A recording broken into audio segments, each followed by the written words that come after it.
Hey Leslie, Hi, Benjamin. how are you? I'm well. How are you? I'm good. I'm in the middle of playing through a video game. Yeah, I heard about that. Yeah, I haven't played video games in a year, basically, since we met. How do you feel about that? I don't know. Mm, But I love Elden Ring. mm, They came out with a expansion, so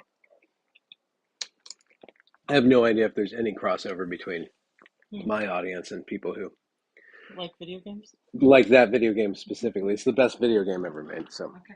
what are you gonna do? But we're not here to talk about video games, are Thank goodness. we? What are we here for? I hope our sound works. I should always be doing Yeah, it this. looks like Oh it is. my gosh. Oh no. Oh goodness. Why? What happened? We're People are listening to my freaking head pod. How's that? Okay, see, this is Head pods. my head pods. There we go. That should sound a lot better. Let's look at chat really quick. Now I hear myself, so Hmm. everything's terrible. That's what happens when you do things live. You get things a little bit weird.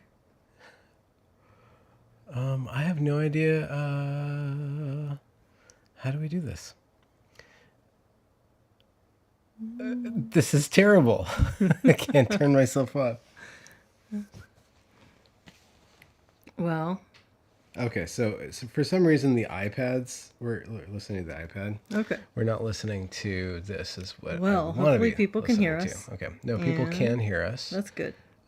Let's just make sure, but Make we'll sure see. we're on the right thing. I don't know. So We'll what see we're what's here to going do is get towards the end of my Evergreen State College Working out the kinks. documentary, Yep. and I still haven't checked chat. Oh, there it is. Okay. There it is. You got a lot of things open. Yes. Okay. So how are you guys doing tonight? I'm gonna have to edit this out later. There we go. Yeah. Helena says Magnum PI shirt. We got that in a thrift store in Hilo last time we were in Hawaii. Yeah. And I'm gonna have to turn this off. But we will be out of town next week because my parents are having their 50th, and so we're going down to Southern California to visit them. So what we usually do is every other week we have this show, and but that's not gonna work. So tomorrow we're gonna record a show. I think we're gonna record a show. Maybe so. So maybe so. Maybe just so. a regular old deep end where we talk about sexual dynamics and I offend Leslie. And Well, that'll be fun. You're offending me in front of people instead of in private, like usual. that's how it works. That's how it works. Okay, where are we going to be? Okay, so we are now on episode, I didn't do the numbers, episode 17 of 24. So we've been doing it, and we'll be doing 6 parts total for each. We'll see if we get to the whole arc, but this is where things get kind of fun from my Okay. point of view, because things just keep on escalating, and where is there to escalate to? Yeah, I'm kind of wondering. This It is a seems big like problem. It's about as bad as it gets. Like, how could you make it worse? And there's hostage taking. There's no murder, yeah, I but guess, we'll get to I guess that's assault. true. So Oh, really? that's gonna be Wow. in the show, and then you'll finally understand the Evergreen, like one of the most viral photos from the entire incident. It comes up pretty soon here. Okay. So let's go ahead and dive right in. Right. All right. Sounds good.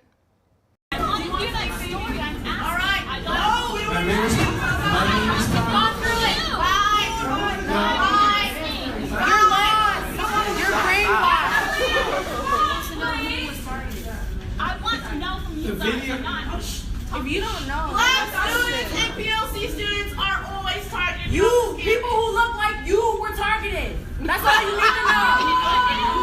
Your skin. People who look like you were targeted. They don't even remember red class this morning and she didn't want to. I know, but I'm letting you know. They not understand. Community love. Community love. I'm just letting you know. They gonna come shooting at you too.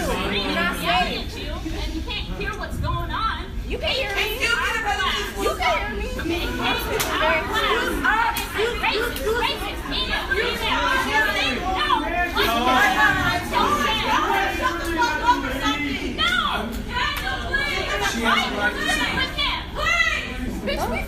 you? I'm not oppressed. You're not. You're not oppressed. Hi, I was wondering if I could get somebody to talk to. I just feel like I'm very unsafe, and I don't know if I should just shut myself in my dorm or what, because I feel like I'm literally the only person of color that actually supports the police on campus, and I don't know if I should just get off campus or what, because I don't feel like I'm safe. We're holding class here because I've been told by the chief of police that it is not safe for me to be on campus. The police are currently locked down in the police station, and the chief told me that she was not in a position to protect me if something were to happen.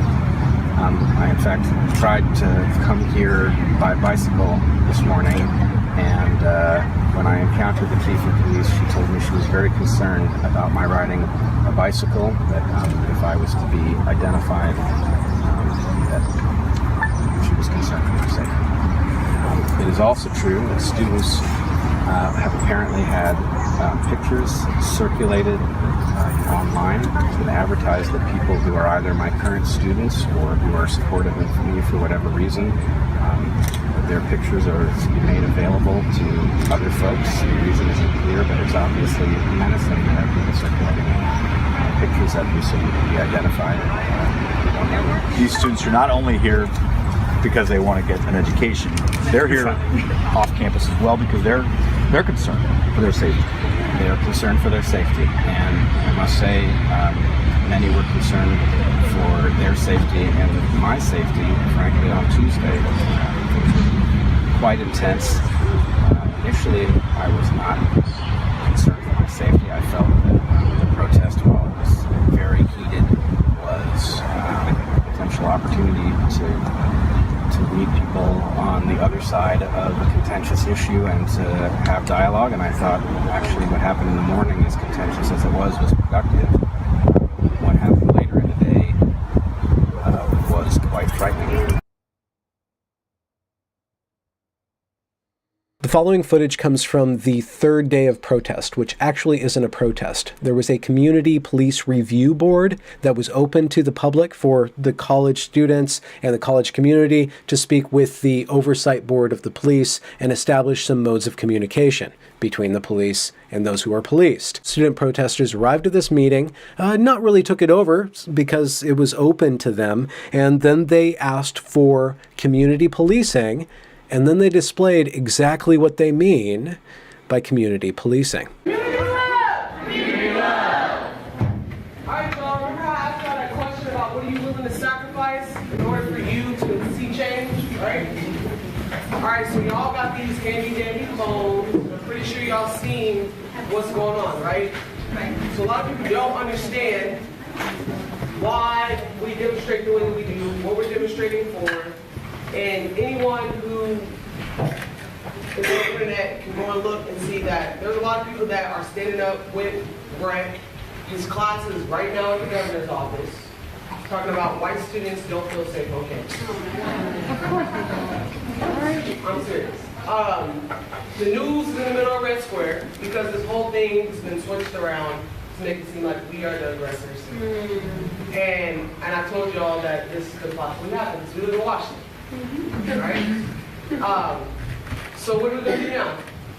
As a community, it ain't time to run out. We done started some shit. We going viral. Alright? No, I'm serious. We are viral. Yeah. Everybody wants to know what's going on at Evergreen. Alright? So what is our mission? What are we doing this for? I wasn't retarded. Starting the truth What's the truth? that this institution exists. Okay.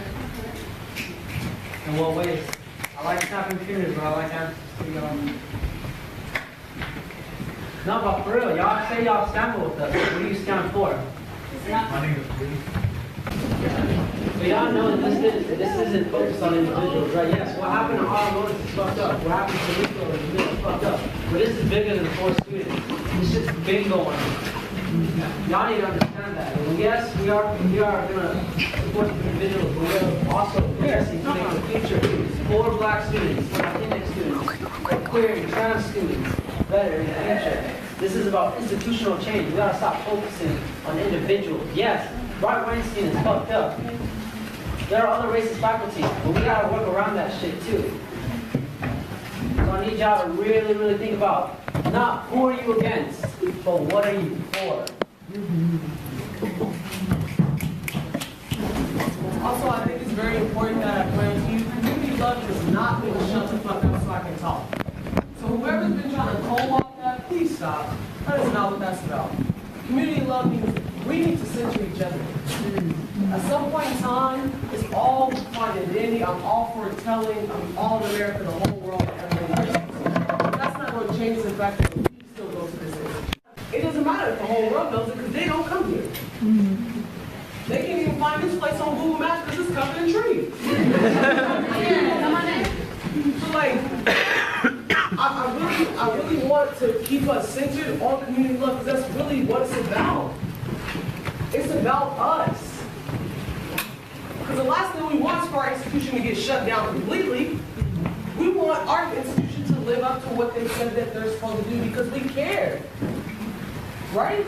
That's the message that we're here for, am I right? So then share that message. Not shut our school down. No, we want to come here. Hold on, wait, don't be, wait a minute, let me say something, right? That's what we're gonna be at. So like, I know there's a lot of eyes on us. A lot. Remember I told you about that D in front of Evergreen? That means you're the best, right?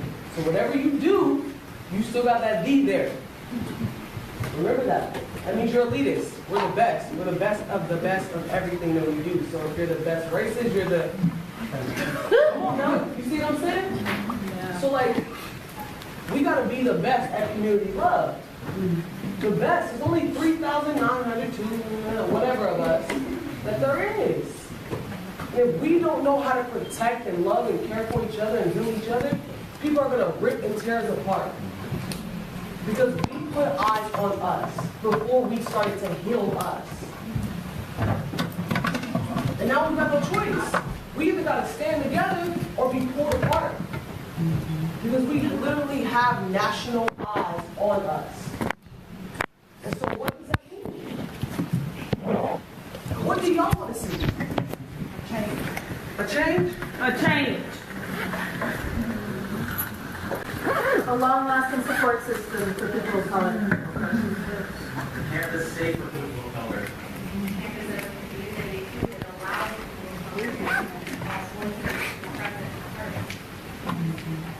Honestly, free housing and tuition. You know what I want to see? I want to see you guys speak to more people when we're not in here, when we're not in the circle. Because when I'm outside, I don't see half of you guys speak to me. Some of you guys do, but not half. But let's spread that around the whole campus. Speak to everyone. It don't matter if you're having a bad day. Hey, how you doing this morning? That's great. And accountability shows up first when you look at the person who you see in the mirror. I mean, if I don't even say hi to me in the morning, why the hell would I want to say hi to the next person? You know what I'm saying? Anybody who's ever walked past me, I speak to everybody I see, strangers and all. Yep. Because I believe in that. You don't know what people run through. Some people we live in the trees. Depression is real. Guys, you can come in. But we gotta start spreading something. Because the hatred and the lies, we already know how to spread that. We're up to that. But love is something powerful. It do something to nations, to the world. You all know about that? That's what I really do mean community love, and I mean that from all my ancestors and from all parts of my body. That's what it's about. It's not about just taking over a building and trying to adopt it. Because long after George is gone, and long after we're gone, do we want to come back and have emails from people who are doing the same thing? Like, we want something that's going to heal people in a way where Evergreen is a place where you can come, get your education, feel good, and go and do something in the world. Not just tell America how racist our school is. Right. You know what I'm saying? Every school is almost racist. Come on now. It's not me. So, I don't want to take up too much time. No, you're not taking up too much time because, see, I got the secretary right. Oh, yeah. I'm just listening. Yeah. I just want to say something quick. As we move forward and as we move with love, I just encourage all of us to keep each other together. Yesterday, we saw things like go all over the place because they tried to scare us. And there were rumors that police was coming, this is happening, right? So as we move forward, I just encourage all of us to stay together. And things are going to get hard, right?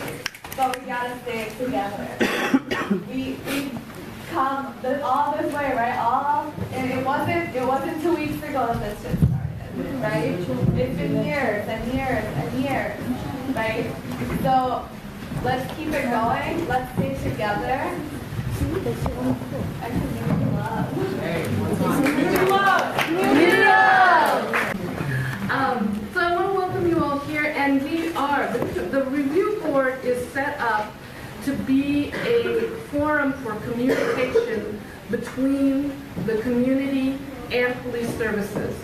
Our role is to facilitate communication, and our role is also to review any complaints that anyone in the community has about police services. Someone earlier asked if it would be normal that the police would not be at the review board meeting, and that is a resounding yes. This is a board that reviews what's happening with them, and then is a communication device between the community and police services. So we give the board feedback, and when they do come to a meeting, the reason they're there is to either hear feedback or to ask us questions that we might be able to provide them from what community members are saying. So today, we are here, and we really want to hear you. This is your campus. This is our campus. Your words are really important to us. We want to know what things we should be looking into, and what things are, what things you'd like to see a board do.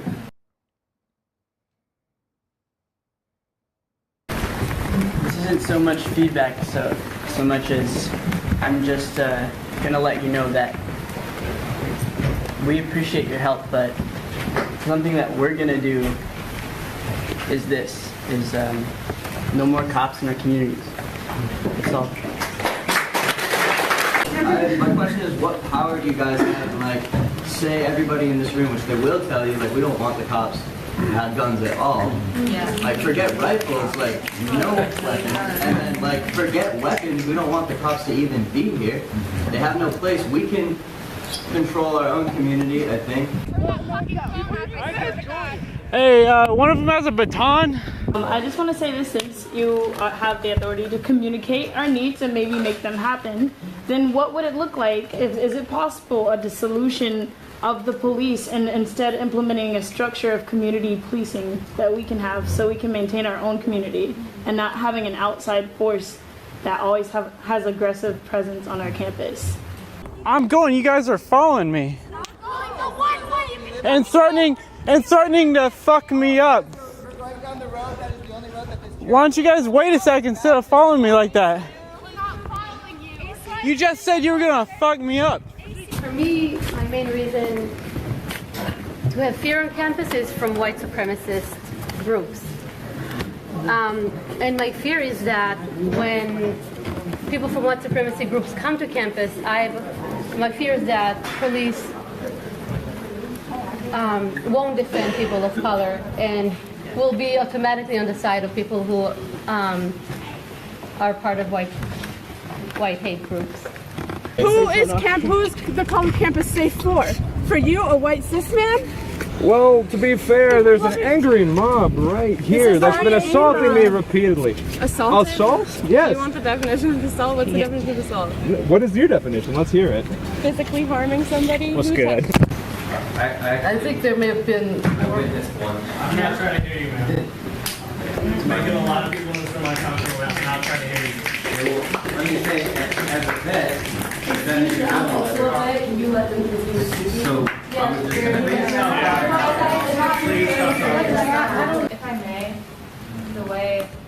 I see it, the police are requesting rifles in the 5 detainment rooms as retaliatory actions against student dissent on campus that have been kind of in the rise in the last couple of years, and especially this year.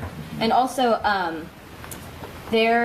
we saw this a couple of years ago after there was a action where students flipped a police car, I believe in 2009. The college then increased militarization on campus and also increased regulating students and put in policies that would allow the administration to criminalize dissent on campus, and that's what we're seeing again in response to everything that's been happening over the past year.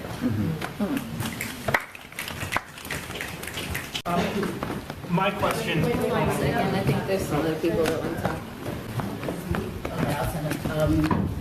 Two things. First, something that I noticed that is definitely a tactic.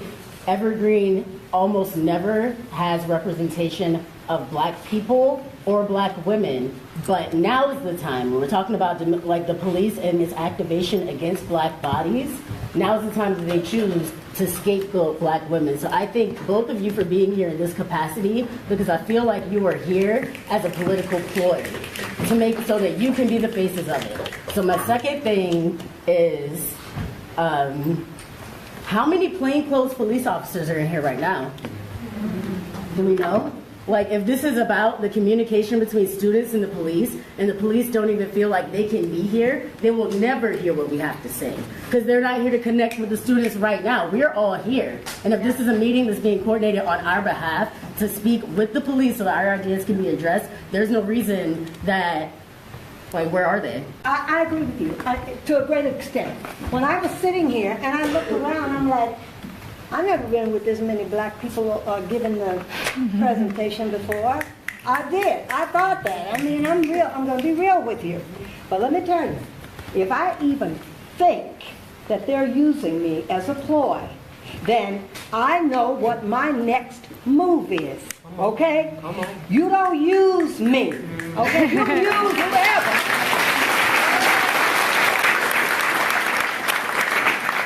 And you're not going to use me.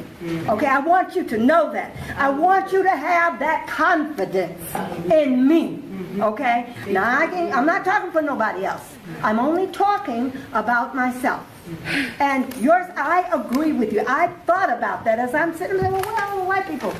Where are they who come to the meetings? They're not here.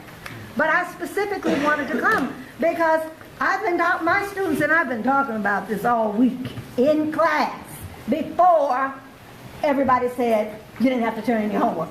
Okay? So I know what I'm doing, honey. My sister integrated a college by herself, and did she ever catch hell?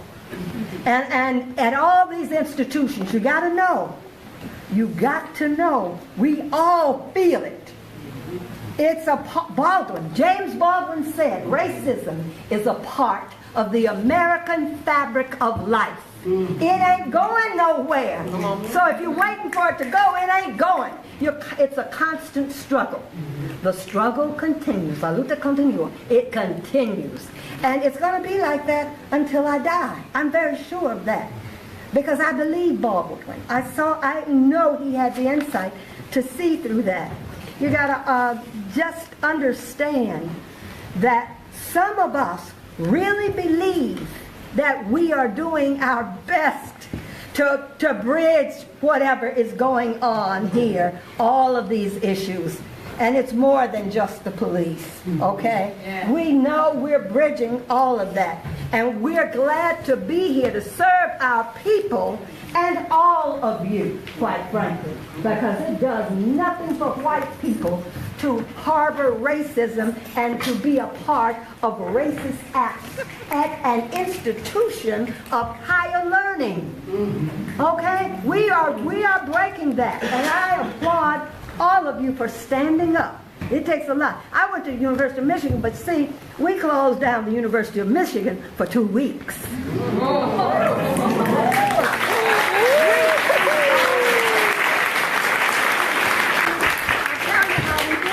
University of Michigan is a huge institution. And these are very wealthy people going to school and doing very well and all of that. But they have to have people serving them. Yeah, that's somebody who lost the fucking fridge. He's a lead cook. Trying to keep the food. But you're the one who lost the fridge. Fucking paying to be Because you here. thought that we were gonna. I'm paying you. The union member says we will not get involved, but we will not cross the picket lines. So you can't get to the cafeteria, you can't get to the health services, you can't get to all the services that you need. So the only thing that the president could do was shut down the college until there were resolutions reached. And we didn't get everything we asked for, but we got a lot. So you need to know that I understand what you're doing. And I think you all have, I'll be honest with you, I am very impressed with all of you, because all this other stuff I've been hearing, because I wasn't there. See, if I don't know the facts, I just don't know the facts, and I can't speak to it. But I know the fact that you were all in this room today, and you were very honorable and orderly and respectful. I can say that to you now. So anything negative coming out of here today is a lie. It's an absolute lie. And people raising their hands and wanting to speak had an opportunity to speak. My question. Wait 1 second. I think there's some other people that want to talk. That's important. That's a First Amendment right. You have your right to say whatever's on your mind. When we're dead, when people die, and you're sitting here like, well, at least they got to practice their free speech. I'm so sorry about it. Your free speech is not more important than the lives of like black, trans, femmes, and students on this campus. I'm so sorry. Yes, exactly. Hate to break it to you. Love you. So I appreciate you. I really do. Because otherwise I wouldn't have got up here and said this, okay? All right.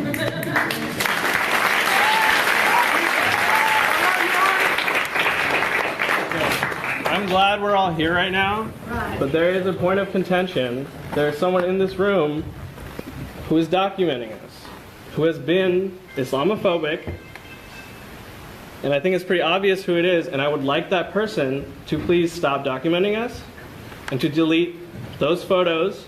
You're not live streaming, bro. And as a Muslim man, that's fine. I'm not streaming. I was just taking some video. For what? Same reason she is. I'd like to know why. As a Muslim man, I'm afraid to be in this room with you right now. This is very good. We have reports that he's not taking videos and that he's taking photos of individual students who are speaking. So this is an opportunity for community accountability. And so, listen up. This is an opportunity for community policing. Like, why are we in this room? Okay. So I want the people next to him to watch him delete every photo that he's taken of this space, and that's all. Well, I would actually like to see them as well. And just for the purposes of transparency, there is somebody live streaming. Like, it's possible to document stuff, but if it'll be very obvious if you're targeting specific people from the things that we see. So, for the sake of transparency, show everybody what you got.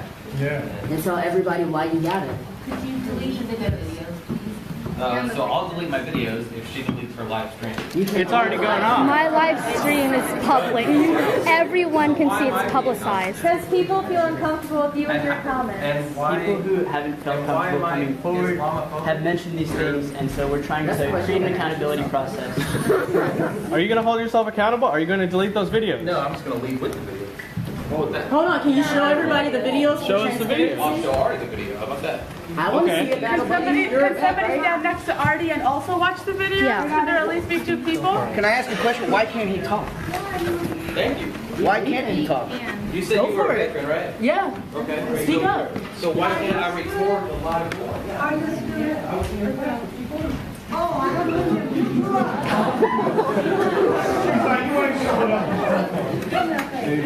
that's a good photo. That's cute. So the purpose of white supremacy is to separate people and to create a lot of tension. So now all the tension is okay. So let's just talk about something. get to know the person next to you. Say hi. Give a hug to a random person. Y'all don't give him any more attention than he's already demanding. This space was created for y'all to have a dialogue, and giving him all this attention at this point isn't productive. Yeah, I think. No, he didn't. Somebody else has taken on the labor of talking to him. Is it safe though? He's gone. I was asked to speak up on this, and the reports are that from like many people who have come up to me that this person has history of like Islamophobic comments, and that people were very uncomfortable with like his documentation of people in this room by like taking photos and videos of like people, like individuals up close. Oh, and I didn't mention he did mouth something at me. He was mouthing things at me. That was the point where I had to say something. So the purpose of coming forward was to like engage in an act of community policing where we can all like hold someone accountable to something. That what you just saw was like a complete unwillingness to be accountable. All the request from the people who were made uncomfortable was that he delete the photos and videos, and it's not a damning sentence. It's like it's the least he can do. Yeah. Hey, what's going on? Being chased by a mob of angry people. Yeah, long story.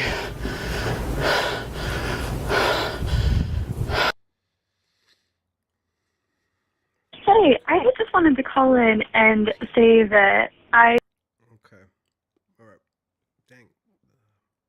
So, feels like a disjointed episode, but it starts with this person of color, so-called, calling the Evergreen police, saying, I don't feel unsafe. I don't feel safe. Right. I'm the only person I know of who supports the police and who wants to feel safe here.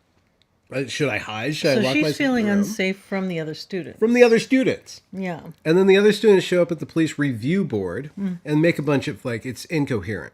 And it's spliced with something that's going to happen. So it does, you don't know what's going to happen. This evening scene, this night scene. Yeah. Where they get it in their heads that they are the community police.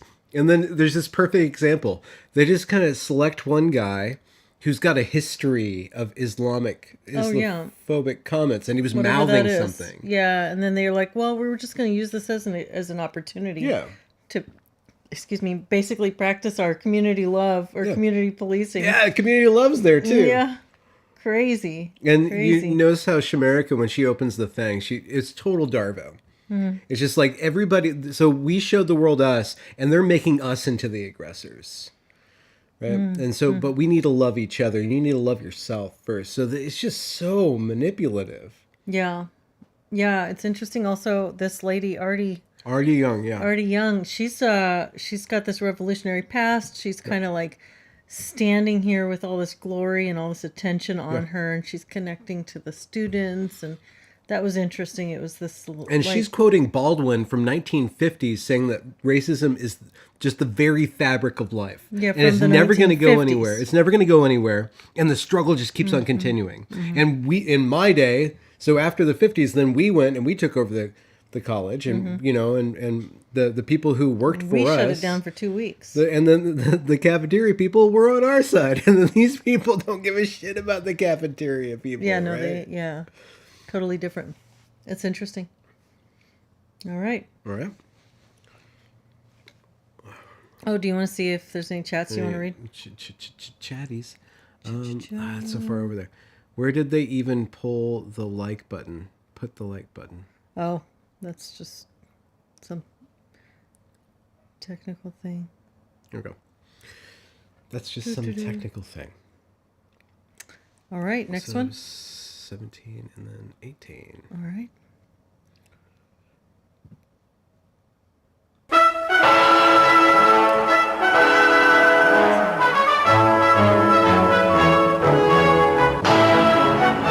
Students were used to carry the cultural revolution forward. For the first time, young people were encouraged to attack authority and the old hierarchy of the party. And the advice came from Mao himself. Bombard the headquarters, he said. To rebel is justified. Didn't you educate us on how to do like this? It was you that taught us that in class. All right, though? You taught us to go and change the world. Ain't that what y'all sell on the Evergreen State College page? So when shit is wrong, we're supposed to try to change it? So why are y'all in here eating cake? And chilling? This time it wasn't the peasants in the country who did his bidding. The most educated and energetic generation in China were following his every word. The students felt excited and liberated as never before.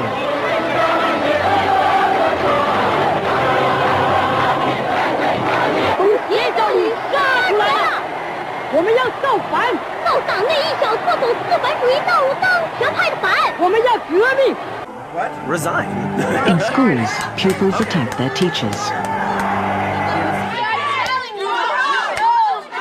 Wait, hey! Our headmaster had been really good to us, but even he couldn't escape. We didn't hate him personally, but he represented bourgeois values, so we had to attack him. What's your hand now? That's my problem, George. You keep doing these little hand movements or whatever. Come through. This is another show. Yeah. And I'm gonna decolonize the space. I'll just be roaming around. We dragged our headmaster onto the school stage.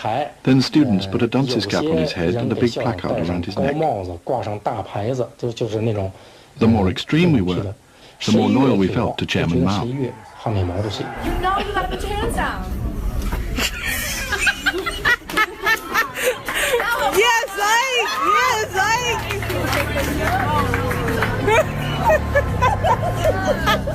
Joe and Lai's implicit distinction between smashing bourgeois ideas and smashing bourgeois individuals was quickly forgotten. These racist faculty have got to go, hey, hey! 2 days of protests proved to be enough for Brett Weinstein, who took his biology class off campus to a downtown Olympia park. I have been told by the chief of police that it is not safe for me to be on campus. If he feels unsafe or frightened on this campus for 2 days, he can only imagine on what Black and brown bodies have felt for years. Many of you have been working on this for years. I have been asking for it from my stewards for years. People have been doing the work for years, way before you ever got here. The perspectives of students, staff, and faculty of color have not been listened to for many years. We've been sitting on our asses for 40 years, and this is the result. You've listened to these people talk shit to you for 7 fucking years. Some members of the faculty and staff have toiled for years on these issues, and integrating them into every aspect of our work will require taking concrete steps over many years. Racism is a part of the American fabric of life. It ain't going nowhere. So if you're waiting for it to go, it ain't going. It's a constant struggle. The struggle continues. La lucha continua. It continues. Wow. Professor Brett Weinstein joins us now. Professor, first of all, thank you for coming on. That looks like something, out of Phnom Penh, 1975. Was that, what exactly was going on there? What happened? Well, what happened is that 50 or so students decided to disrupt the class that I was holding that morning and demand my resignation. Because you wouldn't leave campus because you're white? Well, they imagine that I am a racist and that I am teaching racism in the classroom, and that has caused them to imagine that I have no right to speak, that I am harming students by the very act of teaching them. What happened after the video cut out? Well, that's an interesting story. The campus police apparently showed up outside of the classroom. The protesters then blocked their entrance. I did not call the police. Someone else called the police, and they were concerned for my safety. But when they tried to come into the building to make sure that I was okay, the protesters blocked them. And because the issue of policing is so sensitive at the moment, the police had to run around and find another entrance to the building to get inside and check with me. This whole story is so over the top that even though we do a lot of these, it's hard for me to believe it's real. So the core demand is that all people of your skin color leave the campus. Your president is a guy called George Bridges. Where was he? Why isn't, there he is right there. George Bridges is supposed to be running this school. Why is he allowing a mob to threaten one of his professors? Well, I must say, I have some concern that the story is so strange that it's not even going to make sense to an audience that isn't local to the campus. Dr. Bridges is allowing this mob to effectively control the campus, and they have been in control since 9:30 on Tuesday morning. At this moment, I believe Dr. Bridges is answering a set of demands put forward by the protesters, and they have said that if he does not accept their demands, that there will be violence. I do not know what his response to those demands is going to be, but I know that that's taking place at this hour.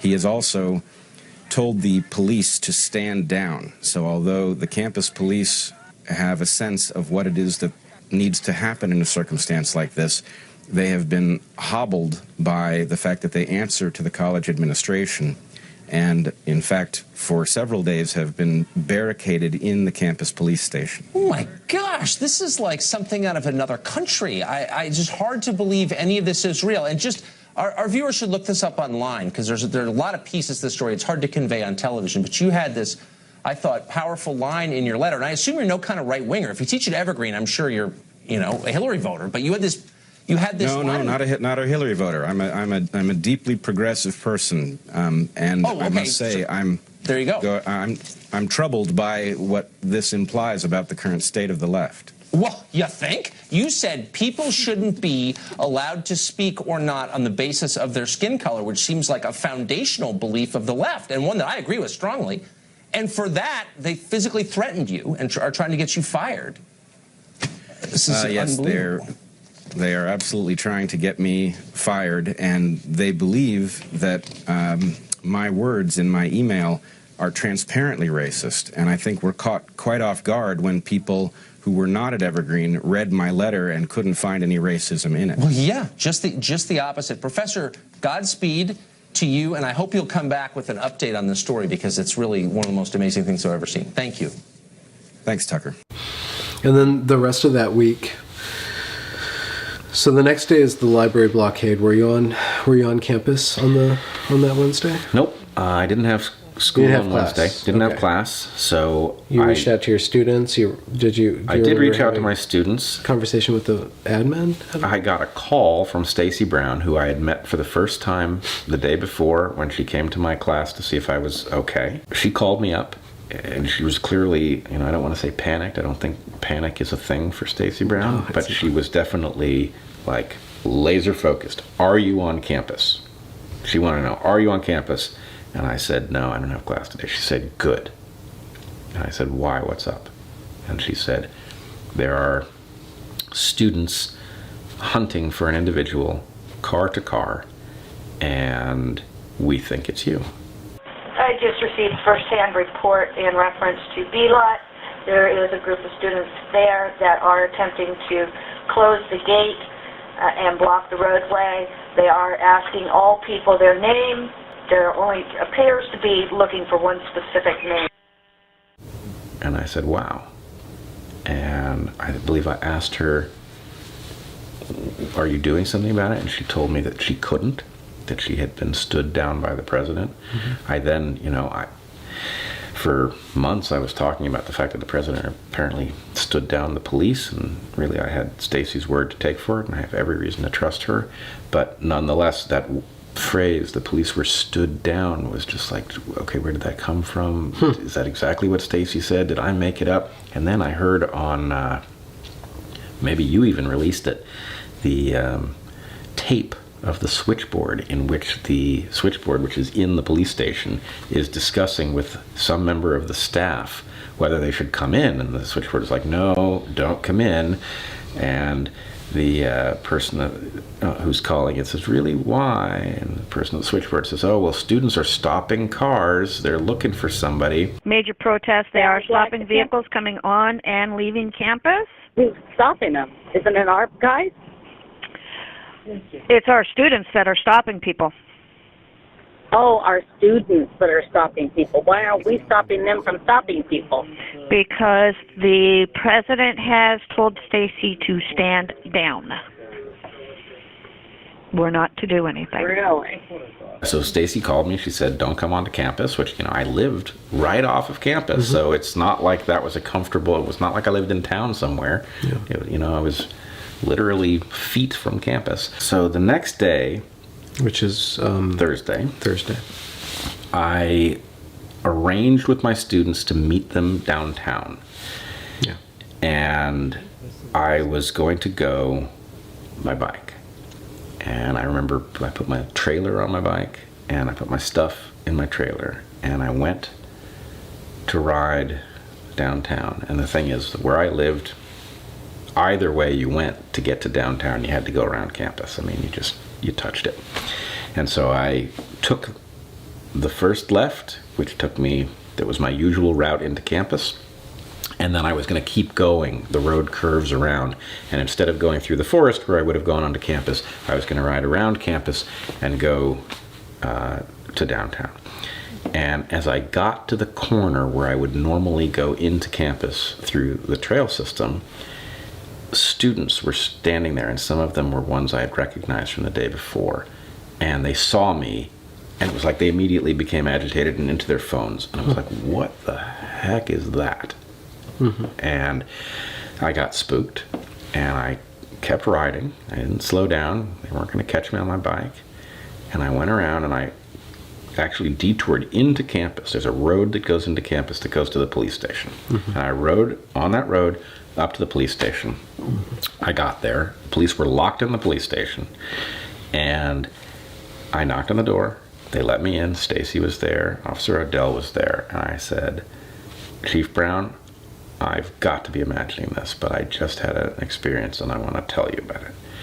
And I said I was riding by the organic farm, the place I would usually go into campus. I saw students dive for their phones, and it feels like they were waiting for me. And she said, I don't think you're imagining that at all. And then she said, I also don't think you're safe on campus. We've been stood down. We can't protect you. And I don't think you're safe on your bike anywhere. And she said, I want you to go home, and I want you to take the car into town. And I started to think about what I was hearing. You know, I was 2 blocks from my house. The chief of police is telling me she can't protect me, that she believes that I am being hunted, and that she doesn't think I'm safe on my bike anywhere in town. Like, that is mind-blowing news. That is a failure of governance, a complete failure. That is anarchy, and it tells you that anarchy not only ruled the campus, but that the chief of police, I mean, this is not a phony police force. This is an actual police force that happens to be resident on campus. She is telling me that the anarchy that I see around me on campus, which is verging on violence, is actually threatening the town, right? That you could be targeted by these people somewhere else. So as I rode back, it just so happens that a couple months prior, I had been looking into the mathematician Mandelbrot to teach my students about fractals were something that came up frequently in my discussions with students. And, you know, I knew about fractals as a mathematical phenomenon, but I didn't know an awful lot about how they had come to be, or how they had come to be important. And anyway, so I started looking into Mandelbrot, the mathematician who had actually started investigating fractals in order to understand biology better, because standard math wasn't up to the challenge of complex systems. And in looking into his story, I found a documentary in which he was interviewed. And he described having been, at the start of World War II, a hunted civilian in Europe. And as I was riding back to get the car to go meet my students in town, the phrase hunted civilian just kept running through my head, and I thought, is this really happening? Right? A hunted civilian? Like, in the border, within the confines of the United States, you can be a hunted civilian having done nothing wrong because some vigilante mob decides something about you? But you still went to meet your students, or did you call off the class? No, I went. Is that when the news crew interviews you in the park, or is that another day? I had talked to their anchor about, we've got a situation at Evergreen's campus where we've got anarchy ruling. Is anybody going to report on this? And so they said, would you be willing to be interviewed? And I said yes, and somehow they met us in the park. I don't remember the details of how that happened. And then we went to the governor's office. Because, I mean, at this point, Heather and I are thinking, the police have been stood down. The outside world doesn't appear to be aware of that fact. It's not compensating for the failure of governance that's taken place. We happen to be, I mean, the whole thing went down 8 miles from the governor's office. So that shouldn't be, right? To have an outbreak of anarchy anywhere is dangerous. To have an outbreak of anarchy that close to the seat of government, and to have the seat of government react not at all, was just bizarre. So Heather was on sabbatical, so she didn't have students at the time, but we went with many of my students to the governor's office. They said he wasn't there. I have no reason to disbelieve them. But we sat down with his chief of civil rights and his chief of education. And we said, look, literal anarchy has broken out on Evergreen's campus. It is dangerous, and something needs to happen. And at first, I don't think they believed us.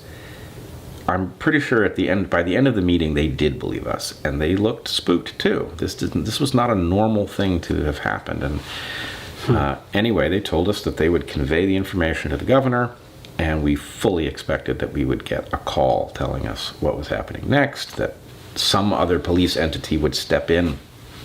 To this day, I think the governor has not said a single word about it. Nothing happened. What happened on our campus is an expression of the increased attention to social and racial justice that is happening all over our country, particularly on college campuses. What happened is also an expression of the leadership of President Bridges, demonstrated from the moment he took the stage at commencement to declare that we were going to address racial equity on our campus. Even with the important gains achieved by the nation's civil rights movement over many years, our country continues to struggle profoundly with issues of race and racism, social and economic inequality, and repeated and glaring instances of injustice. At this moment in our history, we have a rare and a critical opportunity to address these issues. We've progressed so much in decades and centuries in our country, but we still got more work to do. Our studies have demonstrated that. So I look forward to working with everyone to keep equity on the roll in the state of Washington. That's the 25th. You have a class in the park, or in a room and then in a park, and that's Thursday. So Friday, I believe, is the day that you end up on Tucker, which is the 26th. Was Tucker Carlson contacting you on the 25th, or was it the day of that you did the? I don't remember. Okay. I remember getting the email, but I couldn't tell you whether it was. Okay. Yeah, it was an email, and I don't remember if it was Thursday or Friday. Probably it was the day that I went on. I remember there being like an hour or two where I mentioned to Heather and to Eric that he had contacted me, and I had the internal conflict that a progressive would have in such a situation. On the one hand, I think the world needs to know about the story. On the other hand, it's Tucker Carlson contacting me. Mm-hmm. So I wasn't unaware that he was a controversial figure, but in the end, it was clear to me, to Heather, to Eric, that there was no choice, right? I don't actually think it makes sense to play to one side of the press and not to the other. To the extent that the story needed to get out, it needed to get out. But I wasn't preferring Fox over some other venue. The Fox was your only option. It was my only option. And I must tell you, if I had it to do over 100 times out of 100, I would do the same thing. Mm-hmm. I would go. In order to accomplish what? What do you think it... You have to break out of the limits of where a problem is being discussed. A problem like this depends on there being effectively a set of rules that allows them to snuff out criticism locally. You have to escape that echo chamber, that bubble, and get it discussed in some larger context in order to get any hope of the proper thing to occur. So if they had been right and I had been wrong, my going to Fox and talking to them about it wouldn't have changed anything. Mm-hmm. But it was the fact that they were wrong but powerful in my local sphere and in the left side of the political spectrum made it necessary to violate that rule. So they build a rule that says you can't go outside of these venues that we respect, and then those venues don't call. That's like, well, okay, they win. Mm-hmm. Those venues aren't going to call, but you could talk to them if they did. It's catch-22. Mm-hmm. Okay, so you're going to talk to some venue that's outside of the sanctioned group? Well, then you violated that rule. And that's why, to this day, that's the accusation that is always leveled, is you violated a cardinal rule. And it's like, well, I didn't have any choice because the world needed to know and nobody else called. So... Yeah, hearing you say that, it reminds me of like when I first started reporting on this from inside Evergreen. Hey, YouTube Rubberneckers.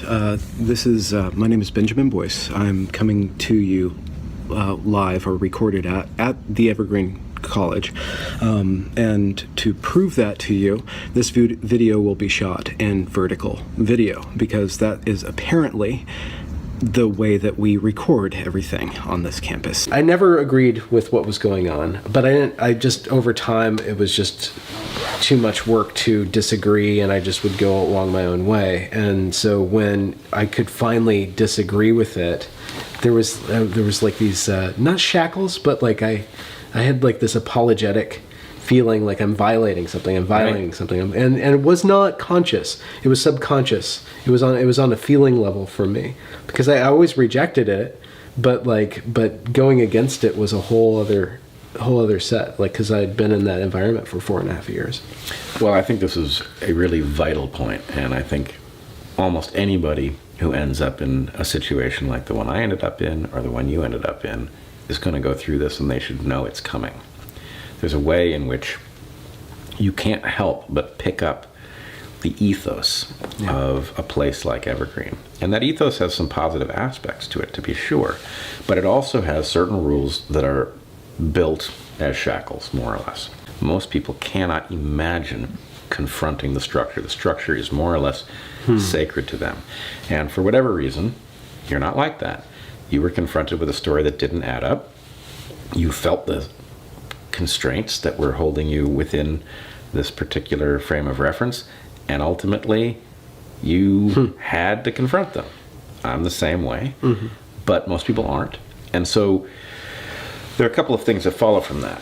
One comes with the cost. You sever your ties to that community. Like I myself I still feel that loss, and I don't mourn it, but I kind of like I'm sensitive about that. I feel vulnerable in the places where I know that people that I was friends with now feel betrayed by me for going along this path.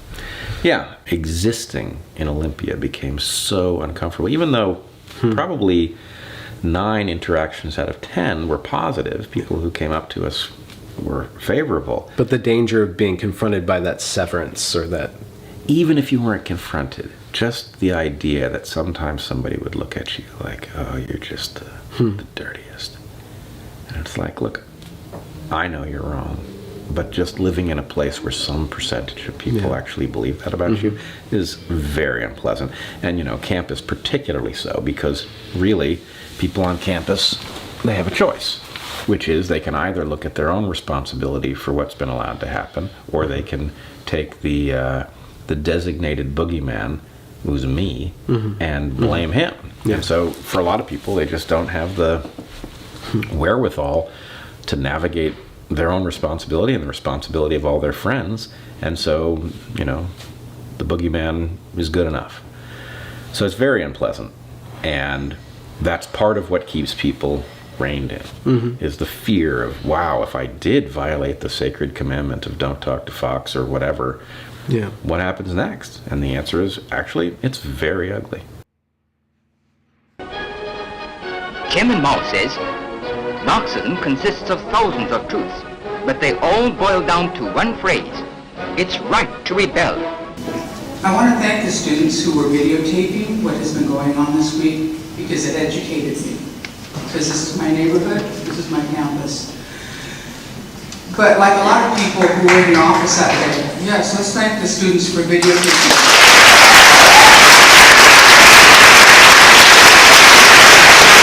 You witnessed in your office when a person of privilege was challenged about his privilege.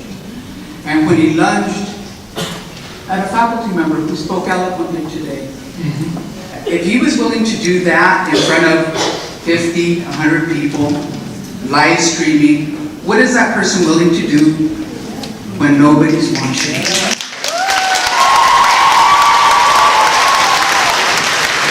And you in the white shirt, you're going to be held accountable. You stand up in the white shirt right there. You don't get to just act out in front of people like that. That's fucked up. You don't just get to... I don't even know the word right now. Y'all know what he did. Y'all seen the video. Look at him, see his face. You're going to be held accountable to the community. Whether the institution does it or we have to do it. There's the call out. Thank you.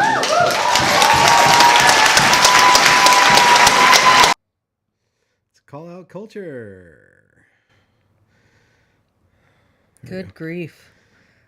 So he lunged. That was him lunging because Yeah. he got upset and he's wagging his finger. That was Yeah. lunging. Yeah. If a person would do that in front of all those people, what is he capable of? To his union representative. Oh my gosh. A person of privilege. Oh my goodness. There was one little super chat. Let me see if I can read it.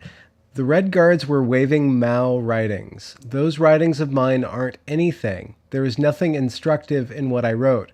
Mao to Nixon, February 21st, 1972. So yeah, I was fascinated by and so when this stuff happened, I'd heard of the Cultural Revolution, and there's certain like ideas from it. But when I went back and looked at the footage, I'm like, this is the exact same thing. It's the exact same thing. And the down to the body, like the body movements, like how they wanted to shame George is the same thing that they were doing to their teachers in the Cultural Revolution. And one of the big things, so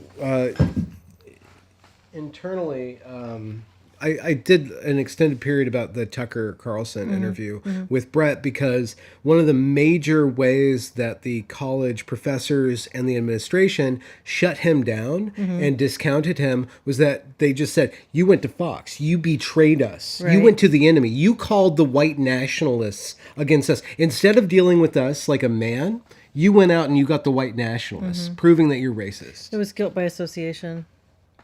Yeah. But they didn't have any other argument. No, they didn't. They had to resort to rhetorical fallacies because they didn't want to take him up on the substance of his argument. They couldn't. No. Yeah, it's really interesting. And you and Brett were sitting there talking about the experience of being ostracized, the experience of being a whistleblower, really, and also the ability to... This was interesting. I had this conversation with this Australian academic, Jamie Roberts, recently, and he was talking about how humans are remarkably sensitive to the taboos of their time and can pick them up without needing them to be labeled explicitly. We just know we know where the no-go zones are really intuitively from our social environment. And that was an interesting conversation. Why did you write this? Is that what you were talking about? Okay. Okay. Why did I bring up Tucker? Yeah. All right. Cool. Wow.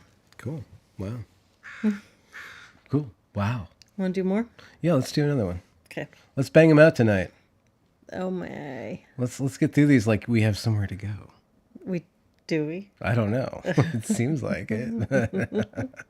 You're a homebody. You don't go anywhere. No. I have to drag you out. You do. You can go to the whiskey bar down the street if you want. 8 and then 9. And one more note. I felt like those two, 17 and 18, felt reversed to me, but at least we got 17 out of the way. They fit well together. Okay. Is this the fun one or is the next one the fun one?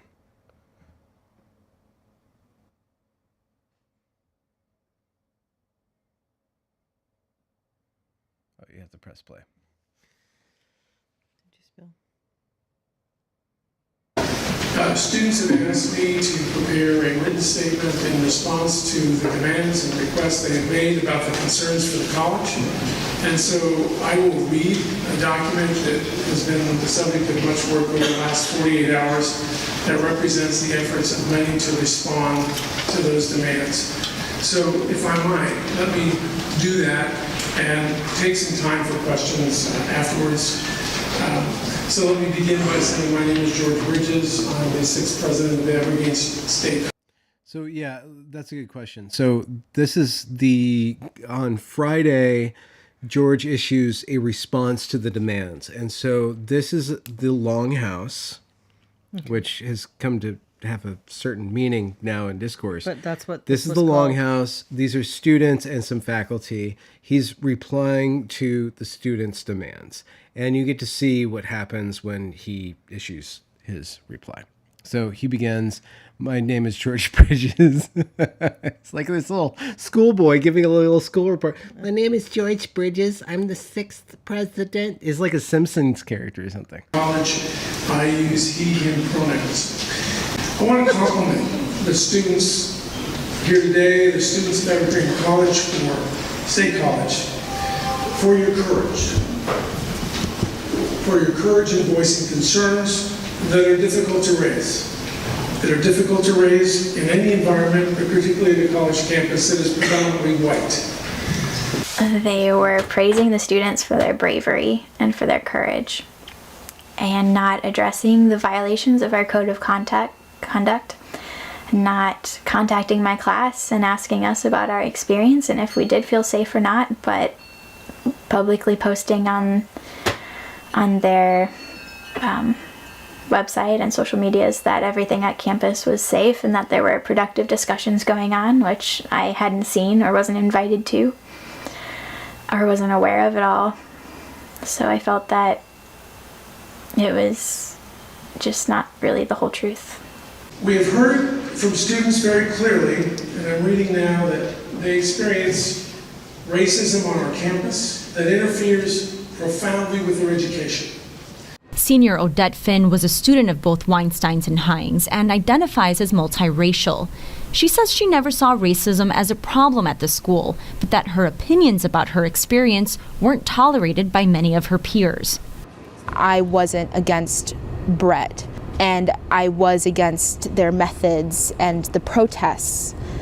I was deemed a traitor. They explained that we are trying to give voice to those who don't have a voice. I thought it was very ironic that the people who were telling me that they wanted to give a platform for minorities to speak weren't listening to mine. It creates a campus where you're just really scared to say anything, so you just keep your mouth shut.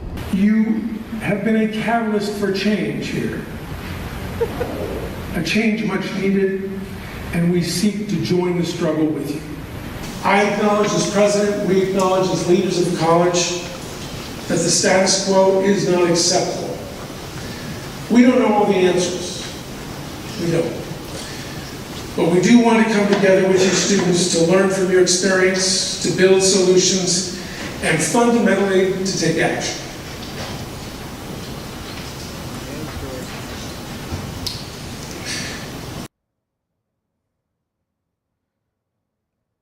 At the end of the week of protest, on Friday, the 26th of May, George Bridges meets with the student body and answers the protesters' demands. Now, the communication that he sent out to the entire student body over the course of the week addressed the student body as though they were the protesters, meaning two things. One, he was allowing the protesters to represent the student body, and two, he was telling the student body that the protesters basically represented them, which was not the case. They were not democratically elected, nor were their demands passed around the student body before they were submitted, if submitted is the right word, to the Bridges administration. However, on Friday, he answers those demands. I will link in the description the full text that the Bridges administration published of his speech. Regardless to say, he gave the students as much as he could give them. Extra trans and queer staff, extra equity staff, promised an equity room,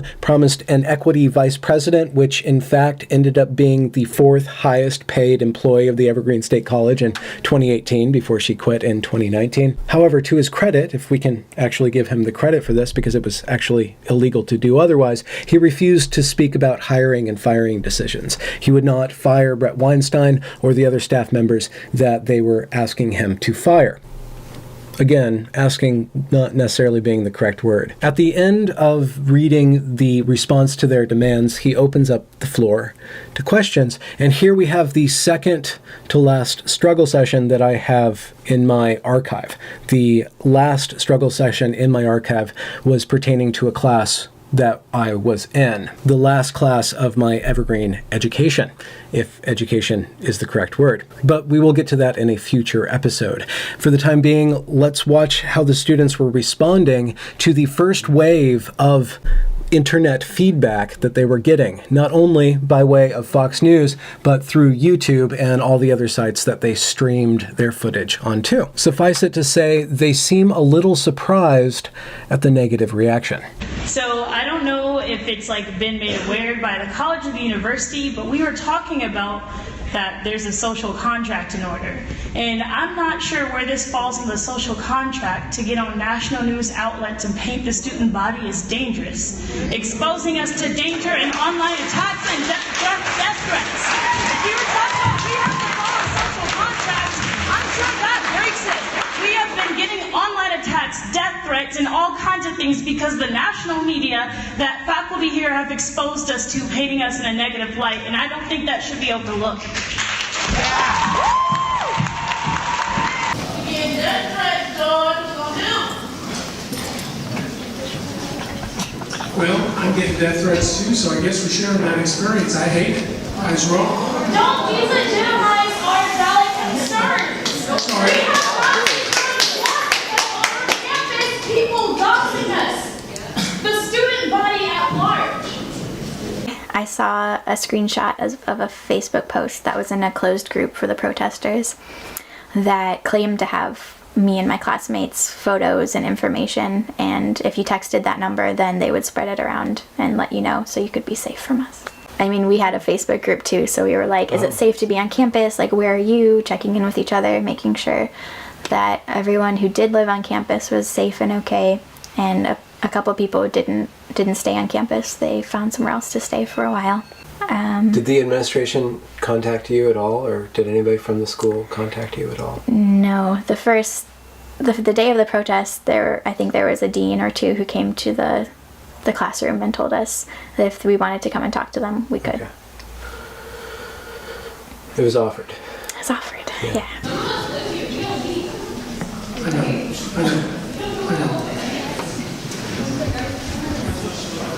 I don't have an immediate answer for you. This experience has shocked the hell out of me, and I'm working on it with the staff and lawyers. I contacted this Attorney General's office about it today. Are you going to make a public statement or like hold a press conference to like not make the students violent stuff? Because Brett is going and nationally talking about his unsafe feeling, and the students here are not making him like it's just making us all look fucking violent for just speaking up against the oppression that we face constantly. Yes. Yesterday, as we were working on the material I read, I met with the governor's staff, I met with 4 state senators, all about this very issue. And I assured them, and I assured the media, had a media release this afternoon, that said, this is a safe campus, and that the students are no threat to anyone. It's not a press conference, so the answer is no, it's not a press conference, but we are working with media constantly on this very issue. I am, and our media staff. What media are you working with? Because as black students, a lot of us that do live on campus, just yesterday I had a car full of 4 Nazis drive down the block and follow me home, yelling racial slurs out of the window. Not only do I deal with that off of campus, I come to campus to hear white students talking about how students of color are just whining to get over themselves, how nothing here is actually happening to us. So what are you going to do? Because not only has campus become unsafe, off campus is also unsafe because your staff are making these reports to the media and painting us as violent criminals. I already got to deal with that, bro.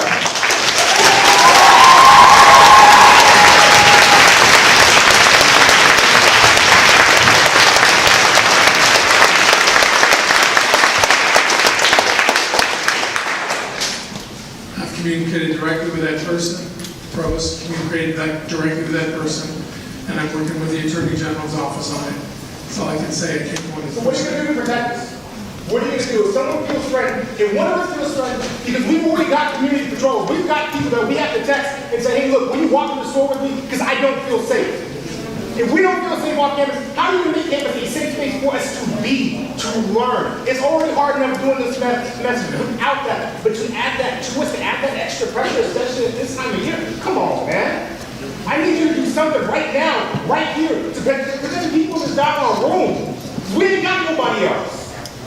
You already called people's parents at midnight, got them worried something happened to their dad on kids. What happens when it actually does become that? What happens when you gotta call somebody and say, your son or daughter or your child was attacked because our teacher wanna go and wild out on news organizations like that? Come on, man.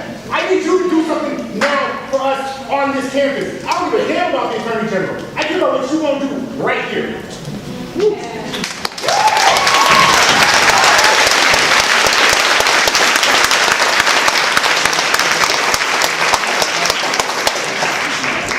The only thing I can do right here, right now, is talk, and that's not adequate. I need to get to work on this issue and the other issues. I don't have a good answer for you. This is the first time I've ever encountered anything remotely like this, and I'm sorry. I'm sorry. I got 24 years of dealing with this, bro. I just want something where I can feel safe. I hear you. That's all I'm asking. I hear you. I want my folks to be safe. I hear you. I hear you. It ain't that hard.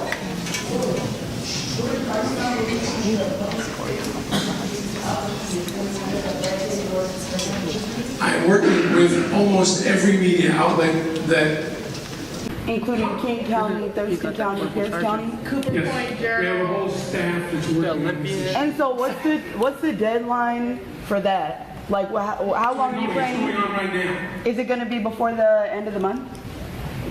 What?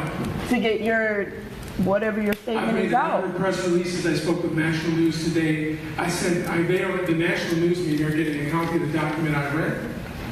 And statements from me talking about this campus, our students, and the fact that I feel perfectly safe here. And it's safe. So I am rejecting, I am actively rejecting in media outlets the messages that are coming across.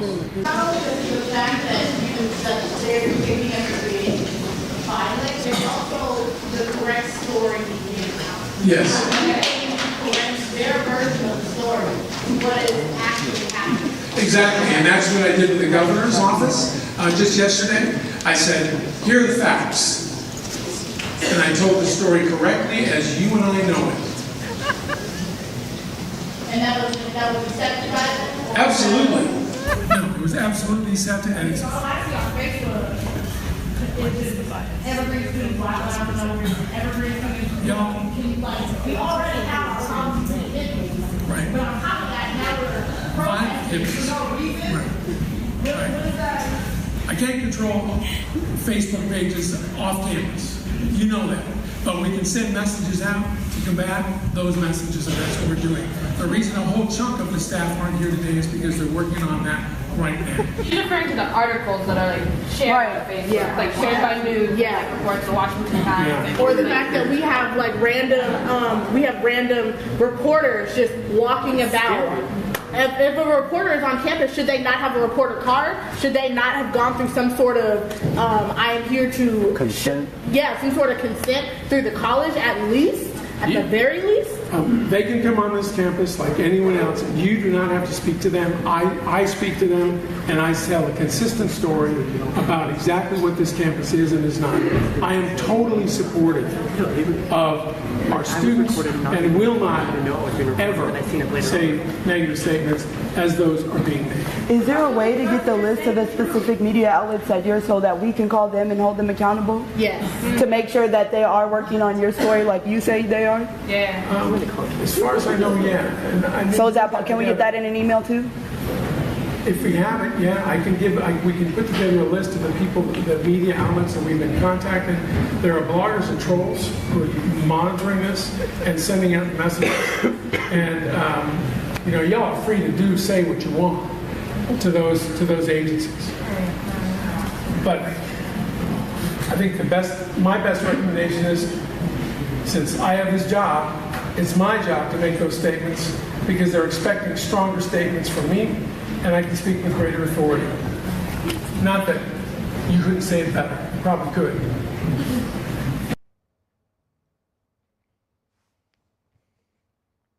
We first heard about this when Brett Weinstein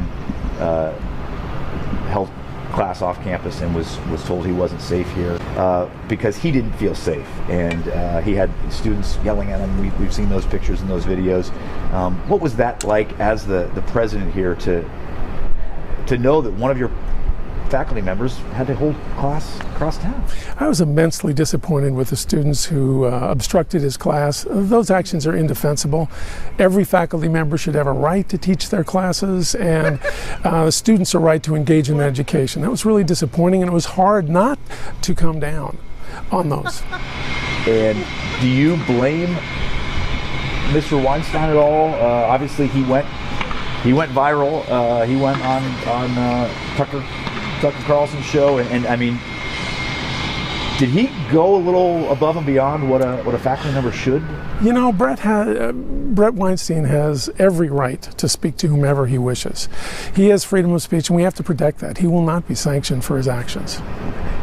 How about the students? You talk about them interfering with the class. The next day, we've seen more of these videos of you and some administrators sort of being held hostage. Maybe is a oh, I don't know. Is that too far to say that they held you guys against your will? You know, I felt very comfortable working with students. These are college students, and I've worked with them, college students, for 35 years. I felt very comfortable. I never felt unsafe, and it was a matter of listening to them, listening to their concerns, and that's been my focus all along since I came here. Focus on the students, listen to their issues, understand their challenges, and how we can help them be successful. Might some of those students face reprimands? Well, we're in the process of reviewing the entire sequence of events, both the protests, the actions the college took in response to the protests, and what we can do next. How can we advance this? So once we have that review completed, we'll certainly make some decisions. But a social contract is of little value if people are not held accountable to comply with it, whether it's a faculty member or a staff member or a president or a student. We all must abide by that contract. And I think we need to do some work on the contract. We need to work to bring it up to date in a way that it hasn't been, and think about ways in which we hold others accountable, one another accountable, for abiding by the critical elements of that agreement. If we can't do that, then we have a much larger problem. You will not be safe. I will not be safe. No one will be safe. I don't believe we will. There are times when I have not felt safe here. I felt perfectly safe in that environment. I feel perfectly safe with college students. I didn't like the way they spoke with me, sir, but I felt safe. Could you have left? Could you have left? I believe I could have, yes, sir. All right. Yeah, I guess I don't really understand George much, and just the way that he's handled this. It's bizarre. Yeah, I can't figure it out either. I've watched it and thought about it. Yeah. I'm like, is he Charlie Brown? Or is he Machiavelli? Or is he both? It's doing a mashup. Yeah, it's some sort of mashup. It's fascinating. I don't get it though. I don't get him at all. Me either. He changes in every room he's in. Yeah. He just changes. Yeah. I mean, I was actually a server in a restaurant near Olympia, or near the college, and he used to come in and I would serve him all the time. Oh. And it was really bizarre because I felt like there was a moment when he would remember that he had met me before and that I was an Evergreen student, and then he would like turn on this smile and ask me how my studies were going and where I was from again, and if I was enjoying my time in Evergreen. And it just felt like, oh, this is that time when George pretends to care. And I don't know, but it was always weird.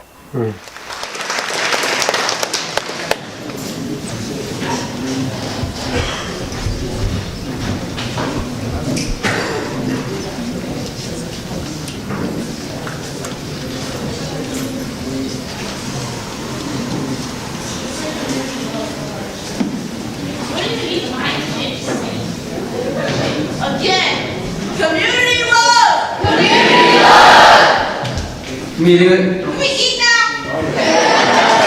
Alright, community comments, we're done here. Stay tuned, y'all.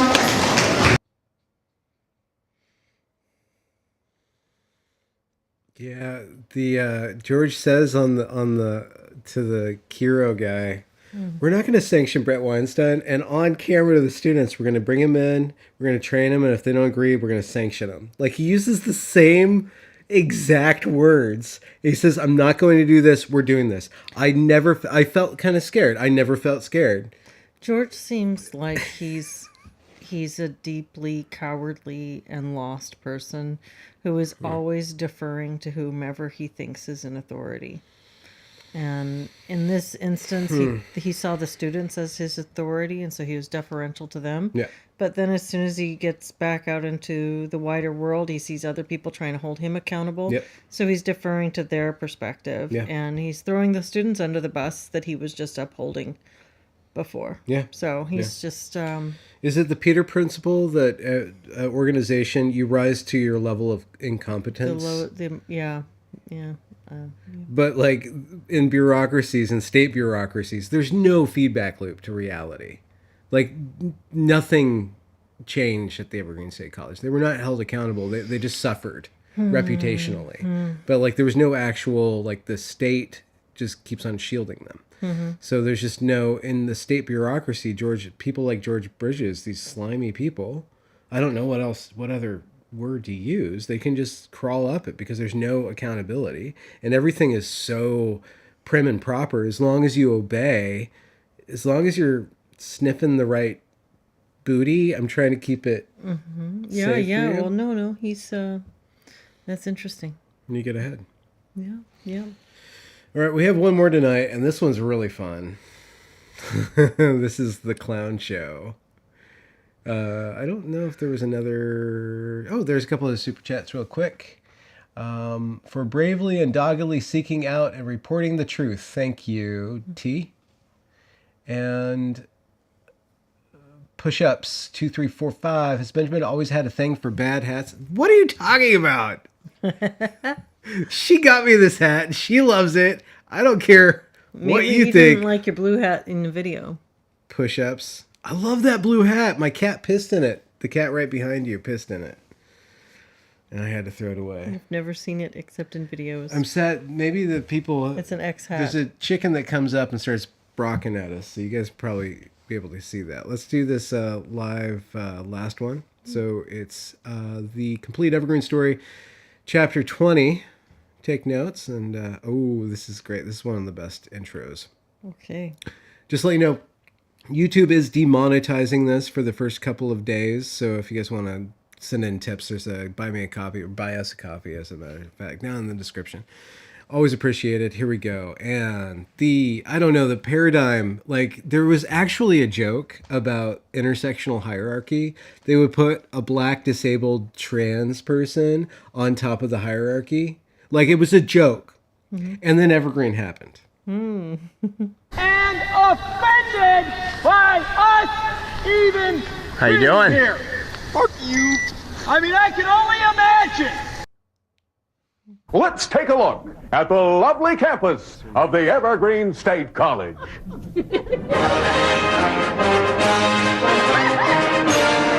Welcome to the Evergreen State College, founded on the principle that even burnouts need an education. The student body is well regarded for its nonviolent, tolerant, and open-minded attitudes. Unless, of course, you wear leather and vote Republican. Who's the college campus safe for? For you, a white cis man? Well, to be fair, there's an angry mob right here that's been assaulting me repeatedly. Assault? Assault? Yes. You want the definition of assault? What's the definition of assault? What is your definition? Let's hear it. Physically harming somebody? What's good?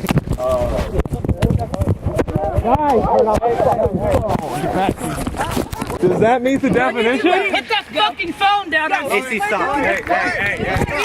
Hey. We received a threat saying that people will come here and execute every single person they see on campus. At that point, fuck free speech. Hello? Hello, dispatch. Can I help you? Yes, I'm on my way to Evergreen University now with a .44 Magnum. I'm going to execute as many people on that campus as I can get a hold of. You have that? What's going on there, you communist scumbag town? When we're dead, when people die, and you're sitting here like, well, at least they got to practice their free speech. I'm so sorry about it. Your free speech is not more important than the lives of like black, trans, femmes, and students on this campus. I'm so sorry. Hate to break it to you. Love you. We're not following you. You just said you were gonna fuck me up. I will fuck you up if you don't turn that fucking phone off. Stop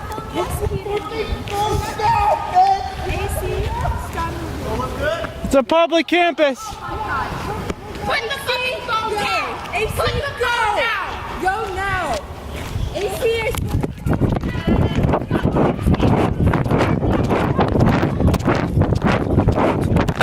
Hi everyone. I am trying to put on my makeup, and I keep crying, and it's really, really hard to do.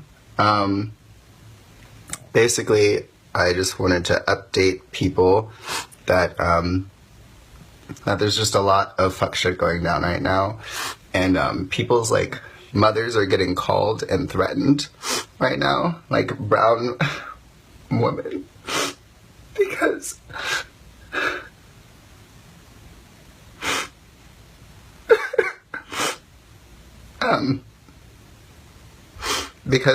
white supremacy is alive and well. Hello everyone. There's been some confusion about the recent events at the Evergreen State College, and I'm hoping to attempt to clarify a few points. Firstly, the students here have organized in an attempt to improve student empowerment on campus. This attempt was birthed from the many failings of the institution in supporting not only its racially marginalized, but also gender marginalized, people with varying abilities, people who have experienced sexual assault, and so on. The failing of all of those students. We are paying to be here, we are paying other people's bills, and we are also doing the labor to protect ourselves. That doesn't seem fair.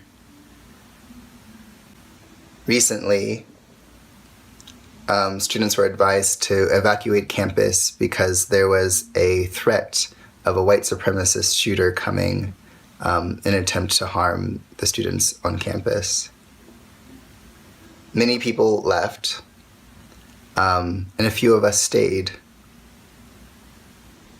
The decision was made that for those of us who are trans, femme, and black, that we didn't feel as though we were any safer off campus as we were on campus, and that we were no longer willing to run. A few other folks stayed with us to make sure that we were safe, but safe in this day and age is a very vague concept.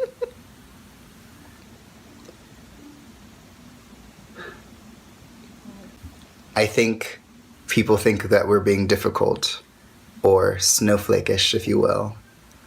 At least that's the main claim to dismiss us. But this institution was built to serve us, correct? That's what we're paying for. So it must serve us. And we must demand it. I need 3 to 4 white people to go down to the VP meeting thing right now and go get anybody you know is on the elite faculty team and drag them ass over here into that office of George so they can make decisions right now. Is that clear? We must pull out every stops we have to make sure that our needs are being met by not only this institution, by not only academia, by not only the country, but from everyone around us who engages with us. We must participate in a conversation about consent and accountability. It's hard. It really, really is. But we need support. And the best way that you can support us is to make the country realize and acknowledge that this is not just here at the Evergreen State College. It's every academic institution. It's every student and young person in the country.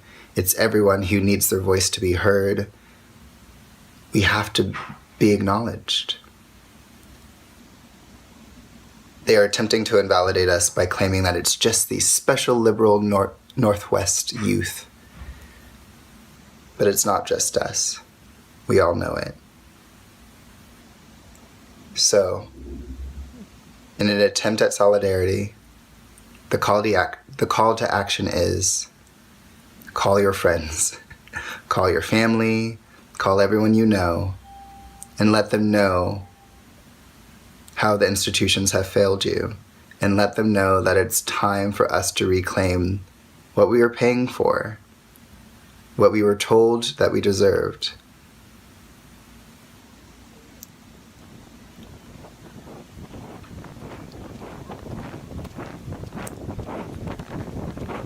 We are powerful. We have social media at our hands. We have connections. We are bright. We are beautiful.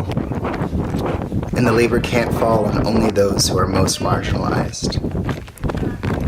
So please, make sure everyone's story is being heard, and use whatever power you have to scream the truth to the rooftops. Being chased by a mob of angry people. Yeah, long story.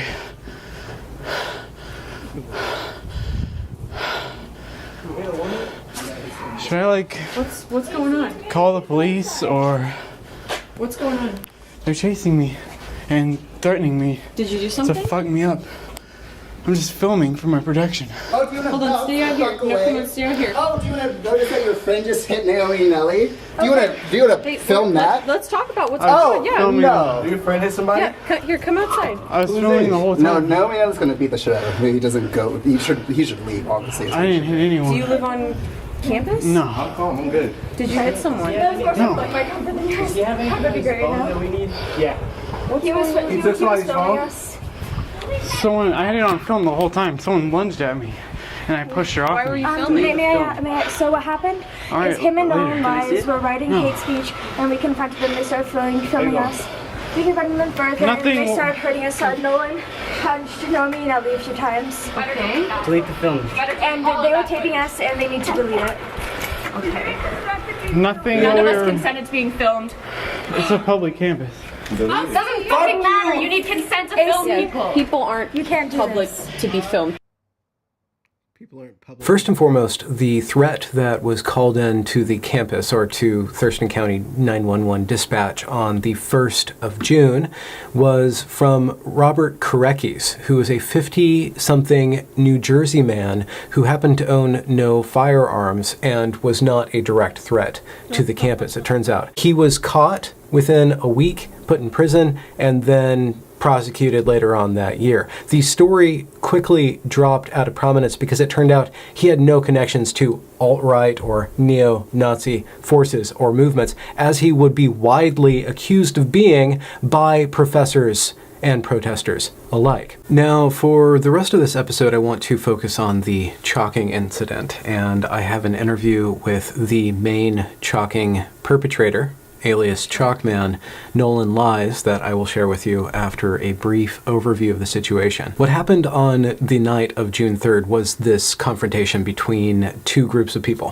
One were these chalking people, and the chalking people weren't just making parodies of the protesters. There was actually a lot of chalk on the Evergreen campus asking people to talk about things peacefully, calls for civil discourse, calls for people wanting more class, and as well some parody chalking. The Bat Gang gangs up on the chalkers that are asking for a return to civility, a return to class, and a return to the institution of Limp Bizkit as a pop cultural icon that we can rally around. While at the same time, and I have credible eyewitness reports that at the same time, a actual literal neo-Nazi group was on campus putting up posters. One of the interesting things about these posters is that it mirrors the sentiment of the Bat Gang. The neo-Nazis and the radical Evergreen protesters actually want the same thing.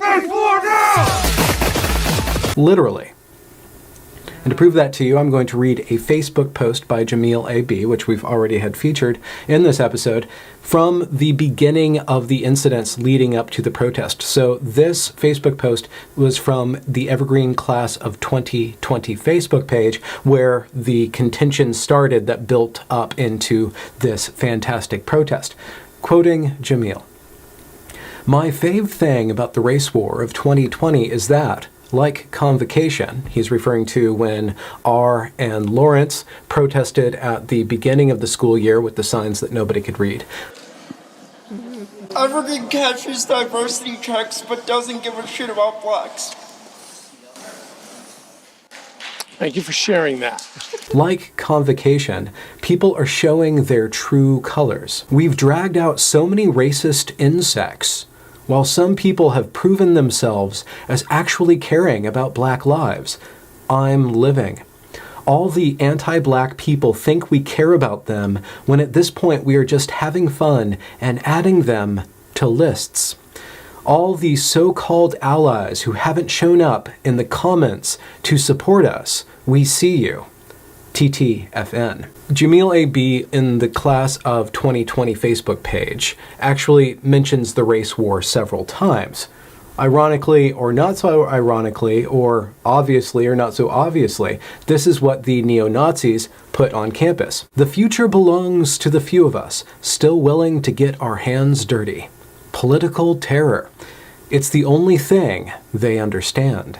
Build the race war through direct action. Though Jamil A.B., so far as I know, is the only one calling for a race war.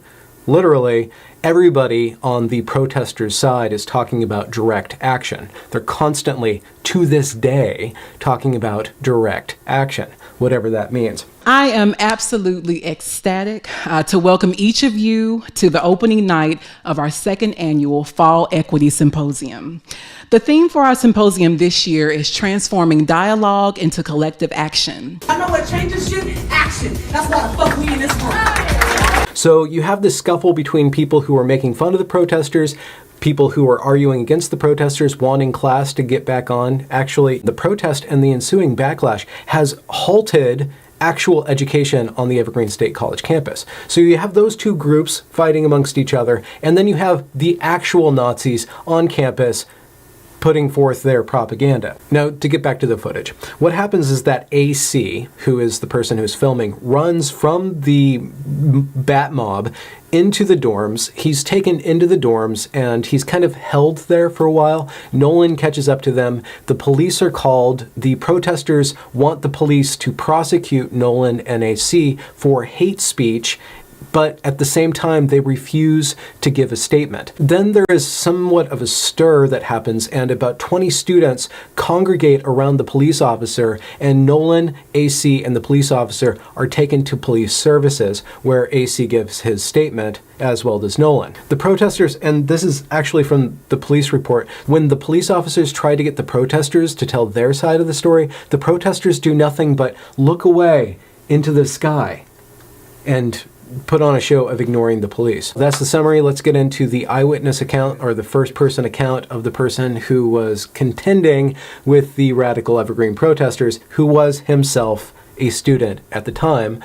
Nolan lies. What were you seeing before you decided to start championing Limp Bizkit on the walls of the Sun2 building? When I started hearing the whole cooked up thing with Brett Weinstein, that's easily the straw that broke the camel's back. Okay. You know, I remember seeing my friends in that crowd, okay, in that crowd, and I just remember thinking in my head, you just fucked this up for everybody. You just put this is like cannon fodder on YouTube. This is really, this is what people want. This is what people want to see. You just smeared Evergreen. Yeah. And now no amount of detoxification, no amount of system cleansing will ever wipe this blemish off the face of Evergreen. And you saw that right away. Yeah, you just turned this into a pus bucket in the middle of the woods. And then the college campus was shut down for 1 or 2 days, and then that's when you started participating. That's when I bought a box of chalk and said bet it'd be really funny if I wrote Fred Durst-related messages on a wall that's been graffitied with anti-police and anti-Weinstein message. And a few swastikas here and there. I had a friend, my cameraman, Andrew. AC, correct. And I remember just after seeing this footage, leaning over to him, saying, "I bet it'd be really funny if we if we made it look like Limp Bizkit fans could incite violence simply for their Limp Bizkit opinion alone.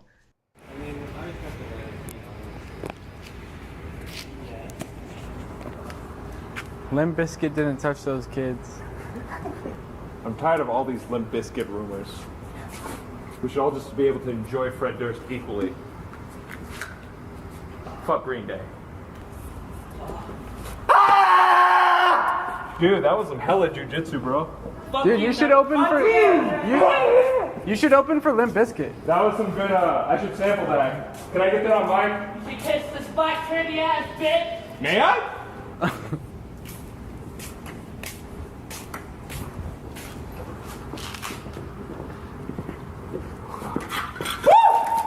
Woo! We're getting feisty today. Let's get out of here, Art. Green Day fans, am I right? Rude! Rude. My body might shock. Get the fuck out of here.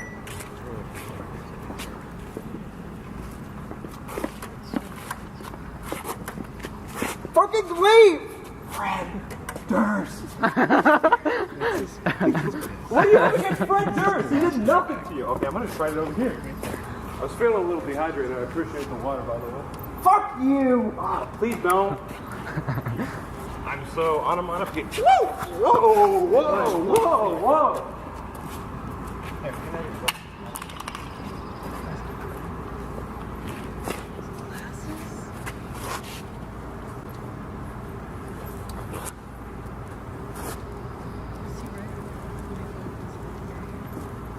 Have a good day, y'all.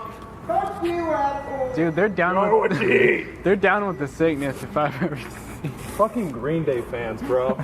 The absurdity of my message originally was a perfect parallel to what was going on at the campus. It was an apolitical joke made at the expense of these overreactive, inflammatory individuals.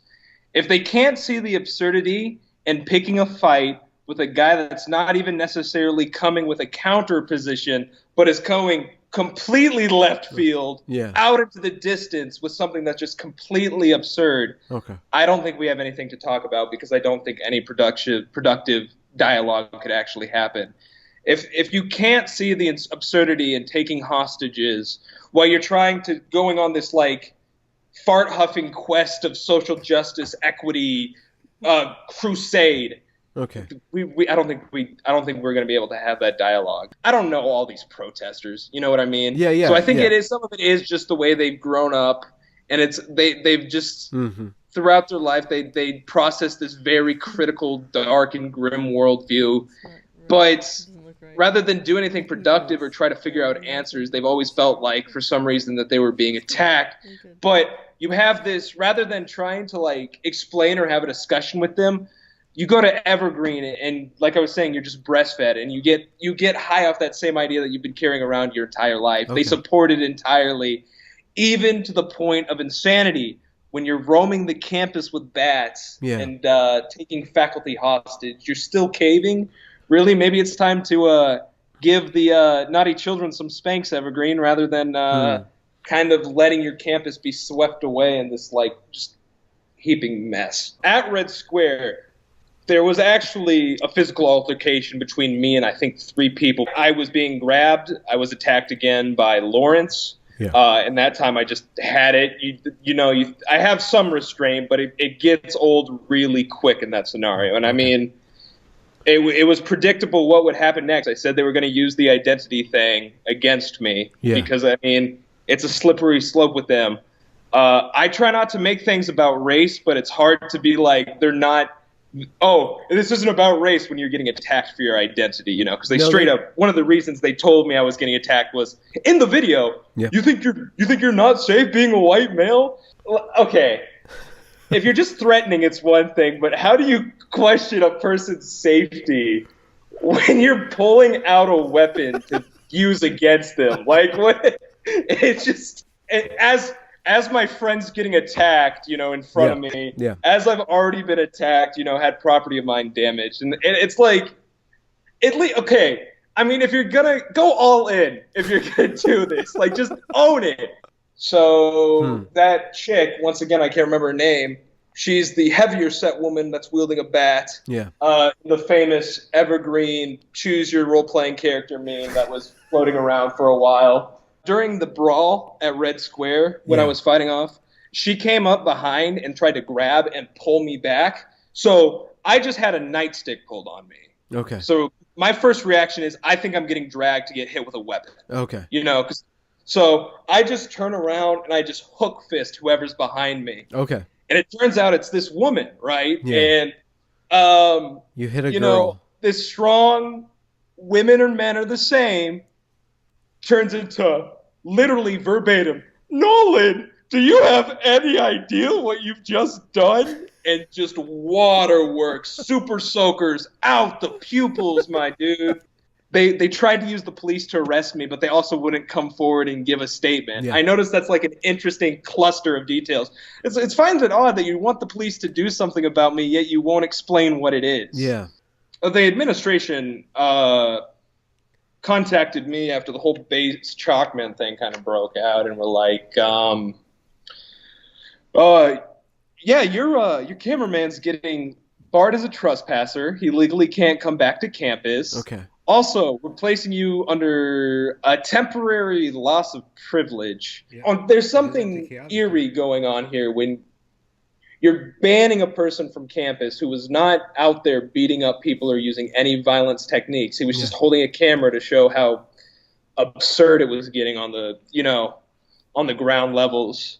And on top of that, I'm the one that gets thrown in a dorm room and is told I can't leave unless I'm actually going all the way off campus. The people who are in the mob are free to go around. Allegedly, they were on house arrest too. That wasn't the case, though. They were allowed to roam the campus, and they had been reported by friends to be seen roaming the campus still. Okay. Yeah, because I know the leader of the mob and of the hostage taking, he was eventually given... Sorry, it's just... It's Jamil in charge of anything is a funny concept to me. He has a very good way of debating. It seems like the argument gets more logical as he raises his octave. It's like debating a slide flute. On that note, why is it all these black women and femmes doing all this emotional labor in this space? These white-ass faculty members need to be holding him and all these people accountable. We don't need to be doing all things. But he was put on the council to revise the student code of conduct. That's like a hard thing to shake off, man. I'll tell you, if you stand up against a mob at a college, and especially when the campus was catering to it, and also the guy that was and one of the people in charge of the groups that were directly your adversary. Also, he's president of the council, so good luck. Yeah. And meanwhile, I'm on probation because, you can smash windows and you can spray paint on brick walls saying, fuck Evergreen PD, it's racist. But the second you promote a 90s rap rock band on a wall with chalk, we will push your shit in by 5 inches, to say the least, mister. Benjamin, the only difference between comedy and tragedy is whether you're the actor or the audience. It's laughable when you're the audience. This is just completely insanity. Really, you're gonna let this progressive Sailor Moon hostage-taking looking motherfucker be in charge of race relations? Apparently, his selfies are not liking his selfies are warranted of calling you a criminal of a hate crime. So I mean, there's that, but they are pretty good fucking selfies. They are pretty good. Are they? You should check out his Instagram. I really resent the people who like my more political posts, but don't like my selfies. It really feels like it reiterates the idea that my identity and my body is supposed to serve a political agenda. My body can only be used for labor and for a movement and for a social cause and to educate folks. Bodies like mine don't often get access to like beauty and thus humanity through beauty and attraction. And these people are like perpetrating that concept over and over. Trading. And I'm not allowed to be like vain or shallow, but I can always, of course, be radical. And of course, this is mostly like men and masculine people who are doing this. And so the labor to like love on me always falls to women and femmes. I think the lack of value that men and masculine people find in selfies is inherently misogynistic. I think people don't realize that it's institutions that make me angry and make me want to fight, but it's the community and what the community doesn't do for me that makes me want to cry and makes me upset.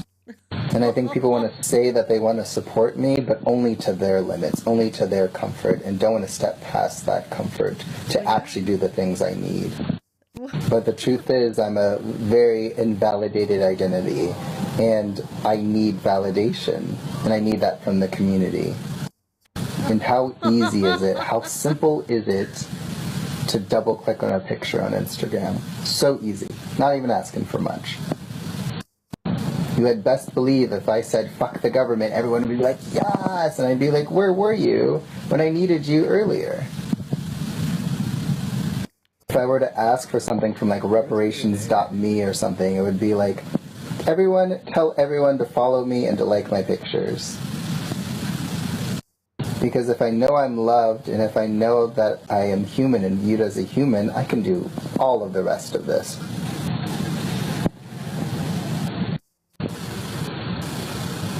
If people could take the time to acknowledge me as more than just an object for their revolution, my life would be so different. The school has attempted to shut us up and to quiet us. Various people have attempted to center themselves and to play victim. This can't go on.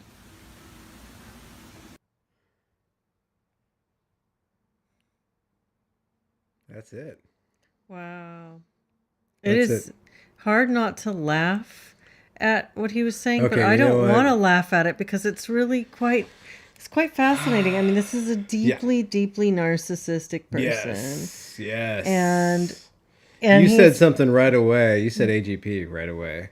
Well, yeah, that too. And I mean, that's often, I mean, it kind of ties in with that self-obsession, that self-focus. Auto-sexuality. It's really dangerous. I mean, you can call it, that's a whole other discussion. You can study it as like a phenomena, but it puts you, like I said to Sky, my interview, it's like, why tempt an honest man? Like, if you have that predilection, why run into it, you know? Like, why film yourself and obsess with yourself? Because it's just an empty maw, you know? And all the women, those white women around him, oh like, my gosh, we love you. Right alongside. We love you. We'll pick up bats. We'll go to bat for you. Nolan, what did you do? You know? Well, it's really interesting how the same phenomenon plays out over and over in different areas of life. What do you mean? What is this that you wrote here? What are these things? Finish your sentence. Oh, I mean, it's like an abusive relationship. It's like a person who has, you know, if you want to put it colloquially, mommy issues, daddy issues. Yeah. You know, you just watch these kinds of interactions happen over and over. You watch George Bridges. What's his motivation? It's hard to get to his motivation if you're trying to think about things from a rational perspective, because it's hard to understand a person like him rationally. You have to kind of understand what's going on underneath for him. What is he seeking and what is he receiving? Yeah. And this guy Jamil, what a strange character. I mean, he's got fascinating. He's you laugh, but it's pretty like, it's intelligent. Yeah, he's very intelligent. He's articulate, and sometimes he starts making a little bit of sense. But then he goes back into his self-focus. And that little speech he's giving where he looks like a unicorn, he's got unicorn hair. He's so obviously staring into his own eyes as he gives the speech. Yeah. So everything that he does and says is tinged by the fact that he's saying all of it into a mirror. And he's constantly thinking about how he appears at every moment. So his motives are really skewed by his own narcissism. It's very interesting. Yeah. But this guy, Nolan? Yeah, Nolan. He's interesting. He's hilarious. Yeah, is he still around? You should interview I should have him him back on. He's an He's a intelligent really man. intelligent guy. He's like, wow, this is a smart kid. Yeah. Evergreen accepted him and then shat all over him. Yeah, he got the shaft. Yeah. And what did he do? He chalked some stuff while Evergreen spent all his time celebrating complete miscreants. This was my note. It's Keave. Mm-hmm. He gets put on academic probation. He can't go to lectures, but then the students who are also on academic probation can like take over the campus. So it goes back to like that Second Amendment argument. Second Amendment? Yeah, in the United States Constitution, there's these different amendments. The Second Amendment is about owning firearms, and then the government wants to put a bunch of like controls on your firearms, but to protect people from criminality. But the criminals don't follow the law. It's the people who are obeying the law, but who are kind of being edgy and interacting intellectually. Albeit shit posting. Mm-hmm. They're the ones who get in trouble, and because they're law-abiding citizens, they get punished. The people who don't abide the laws don't get punished and actually get catered to. That's like me getting honked at when I'm going the speed limit and everybody else is going really fast. And they think they're doing the right thing because they're driving with the pack. But here I am going the speed limit. It's kind of like that. What happened to the cute little blonde girl that you interview over and over? She's spliced in over and over. She's young. She's Blonde? really wide-eyed. Maybe Sandy Brown. Jen. Have you interviewed her again? What's she up to these days? No, she was a Brett. So I was still working at the Evergreen State College, and I think we get to this later on. There is a, they do like this kind of Q&A thing, and it's posted on the Washington State like internal television, this like WATV or something like that, and it's like an actual state production. And somebody from the office of the state, because Evergreen is a state college, they host this thing, and then a bunch of students and faculty give statements, and community members, whatever that means, give a bunch of statements. And I was there. I was working that event, and then afterwards, because I had already started to post videos on YouTube, Jen and Mackenzie come up to me and say, we really appreciate what you're doing. I was doing Brett's, and then Mackenzie was another one. So Mackenzie's actually blonde. Jen's kind of brunette, but I don't know. I can't. A little blondish. Okay. She's blondish. This is... You have like women color coding. Well, if she lived in Texas, she'd be blonde because her hair looks like it would absorb a lot of light. So she might be blonde. They might be blonde. Isn't that like a 90s rock band? There's a super chat. I read it. Wait, hold on. So she came up to me and I interviewed her, and then she was really, really nervous because she still wanted to. She was going back to school there, so she had me vocode her and cut her. Ignore the. She wanted to be anonymized. And then I just included the whole thing in the documentary when I did it a few years later. It was like 4 or 5 years. No, you later. should reach out to her or interview her. I never interviewed Odette. I had her email. We went back and forth. Odette was in the PBS documentary. It was Brett Students who identified, even PB effing S is like, who identifies as I know, a I laughed at that, person. that phrasing. I don't like that. Do you identify as a minority? No, I identify. Yes, I do. I identify as a minority. Are you a minority? There's only one of me, sister. How many are there of you? You're the majority? Oh my God, you got a clone machine there? Sorry. You should have been a comedian. All right. You're gagging on your disgust with me. I'm not disgusted. No, wait, hold on. How do I put this up? Oh, no. Oh, shoot. Okay. Don't ban him. Oh, shoot. Add remove to from broadcast. Oh, add to broadcast. Oh, but it's in the... Everything's messed up. Oh, it's a mess. So there we go. Super chat from Clem62. Memoir would like to know if this guy is trans now. The guy with the Supreme hat on. Nolan? Did Nolan have a Supreme hat on? Who's the Supreme hat? Supreme. Mysterious. Was that... it's not Jamil. Is that Nolan? Shamil. Oh no, Nolan's is not Nolan trans. trans. Oh, they're punching each other's balls in chat. That's what's happening. Oh, 'Cause maybe. I have a feisty chat. Anyways, did you learn anything? More details, more information. Look at what Leslie drew. Oh no! Wait, no, it's my face. Terrible. No, let me show my face. It's my face. No. I'm gonna have to screen cap that. Okay. No. Yeah. So I need a fan on. It is hot in this room. Okay, so we should wrap up the broadcast. But like, what are what overall is the arc of this portion of it? So it's after like the main protest.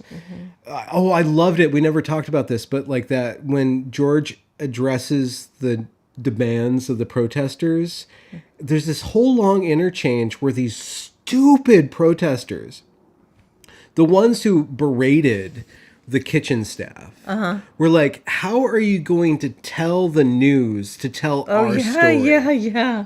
They're like, and George is like, what?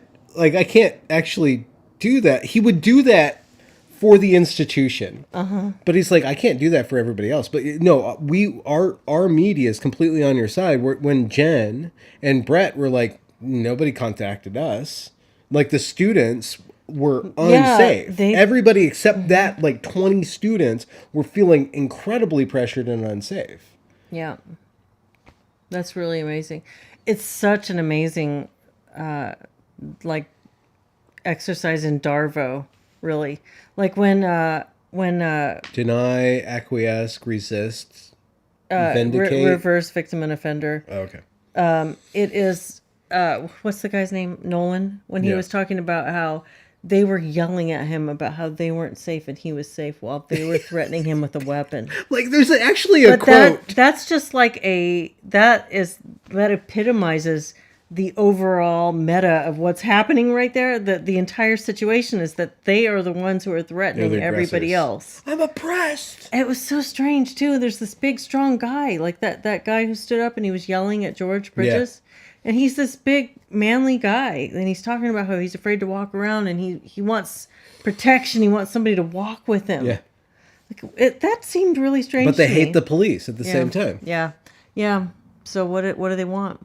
So they want the police to show up and prosecute somebody else. They want private police but that like are just for them. They're not going to talk. Yeah. They basically want a private army.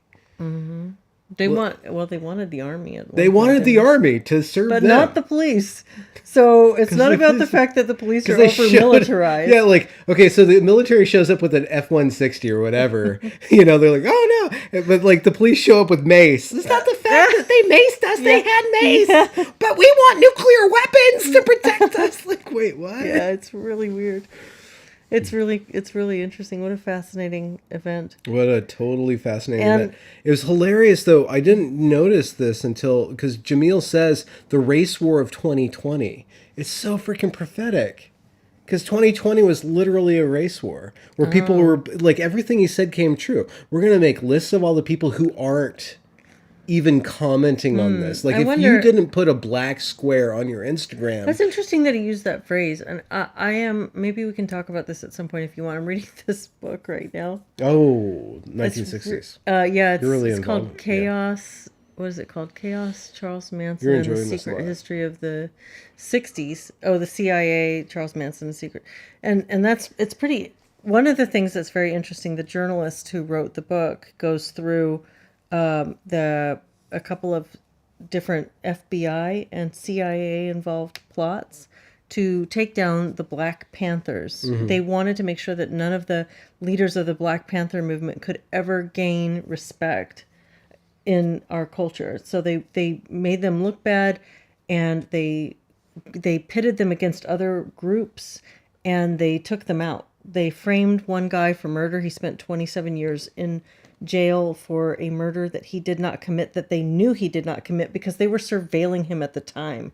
And when all of these, there was a couple of different commissions that were done to investigate the FBI, and all of this stuff was revealed, that the FBI was really behind seeding racial tensions in order to keep people from uniting. It's you know really, what? There was really a lot of talk. I got a lot of talk in my comments on the early days when I was exclusively Evergreen, where people were like, this is a CIA operation. Well, what the fact that he said the race war of 2020, that is kind of interesting. I'll just say, and like Charles Manson, it seems like he was an unlikely informant because he was so unstable as a person. He was so problematic, and he's this ex-con. He's a drugged out, crazy psycho ex-con. But it's not that he wouldn't have been in on very much, but he would have been a person to nudge. Yeah. A person you could inflame his insecurities and point him in a certain direction. And so it's really interesting. And what you just said made me think about that. But maybe I'm going out on a No, limb. I mean it's really weird when you have the Justice Department like persecuting people for political reasons, like out in the open, and trying to jail like the former president of the United States. You're like, you guys were supposed to be covert. Yeah. And for some reason, you're not even wanting to be covert Everybody's anymore. And saying then you're the like, quiet part out loud. yeah, like I guess because like there's too much effort not to. But it still obscures. You know, is Evergreen a chemtrail or just like atmospheric? Is it contrail? You know, it's just atmospheric pressure. You know, is it? That's times? the first conversation we ever had was when I said something about all of this being orchestrated, and you said you thought it was all organic, emergent. Yeah. So I guess we can keep talking about that. I guess we should. You guys are great. Thank you very much for showing up for our 5th Evergreen Watch Party. I will be, I'm working on this book with the D-Trans interviews. We have to do some traveling, and Leslie's channel is the Radical Center. It's found at the Radical Center. Follow us on, I guess, Twitter if you want some freewheeling provocations. Provocation? Provocateuring? Provocation? Provocations. Yeah, if you want some freewheeling provocations. Just want to be provoked. Find us. What do you want for dinner, Lily? I'm good with that smoothie and then the cheese and grapes we snacked on. Okay, she's just a snacker. You guys are great. Check you soon. All right. Bye. Thank you.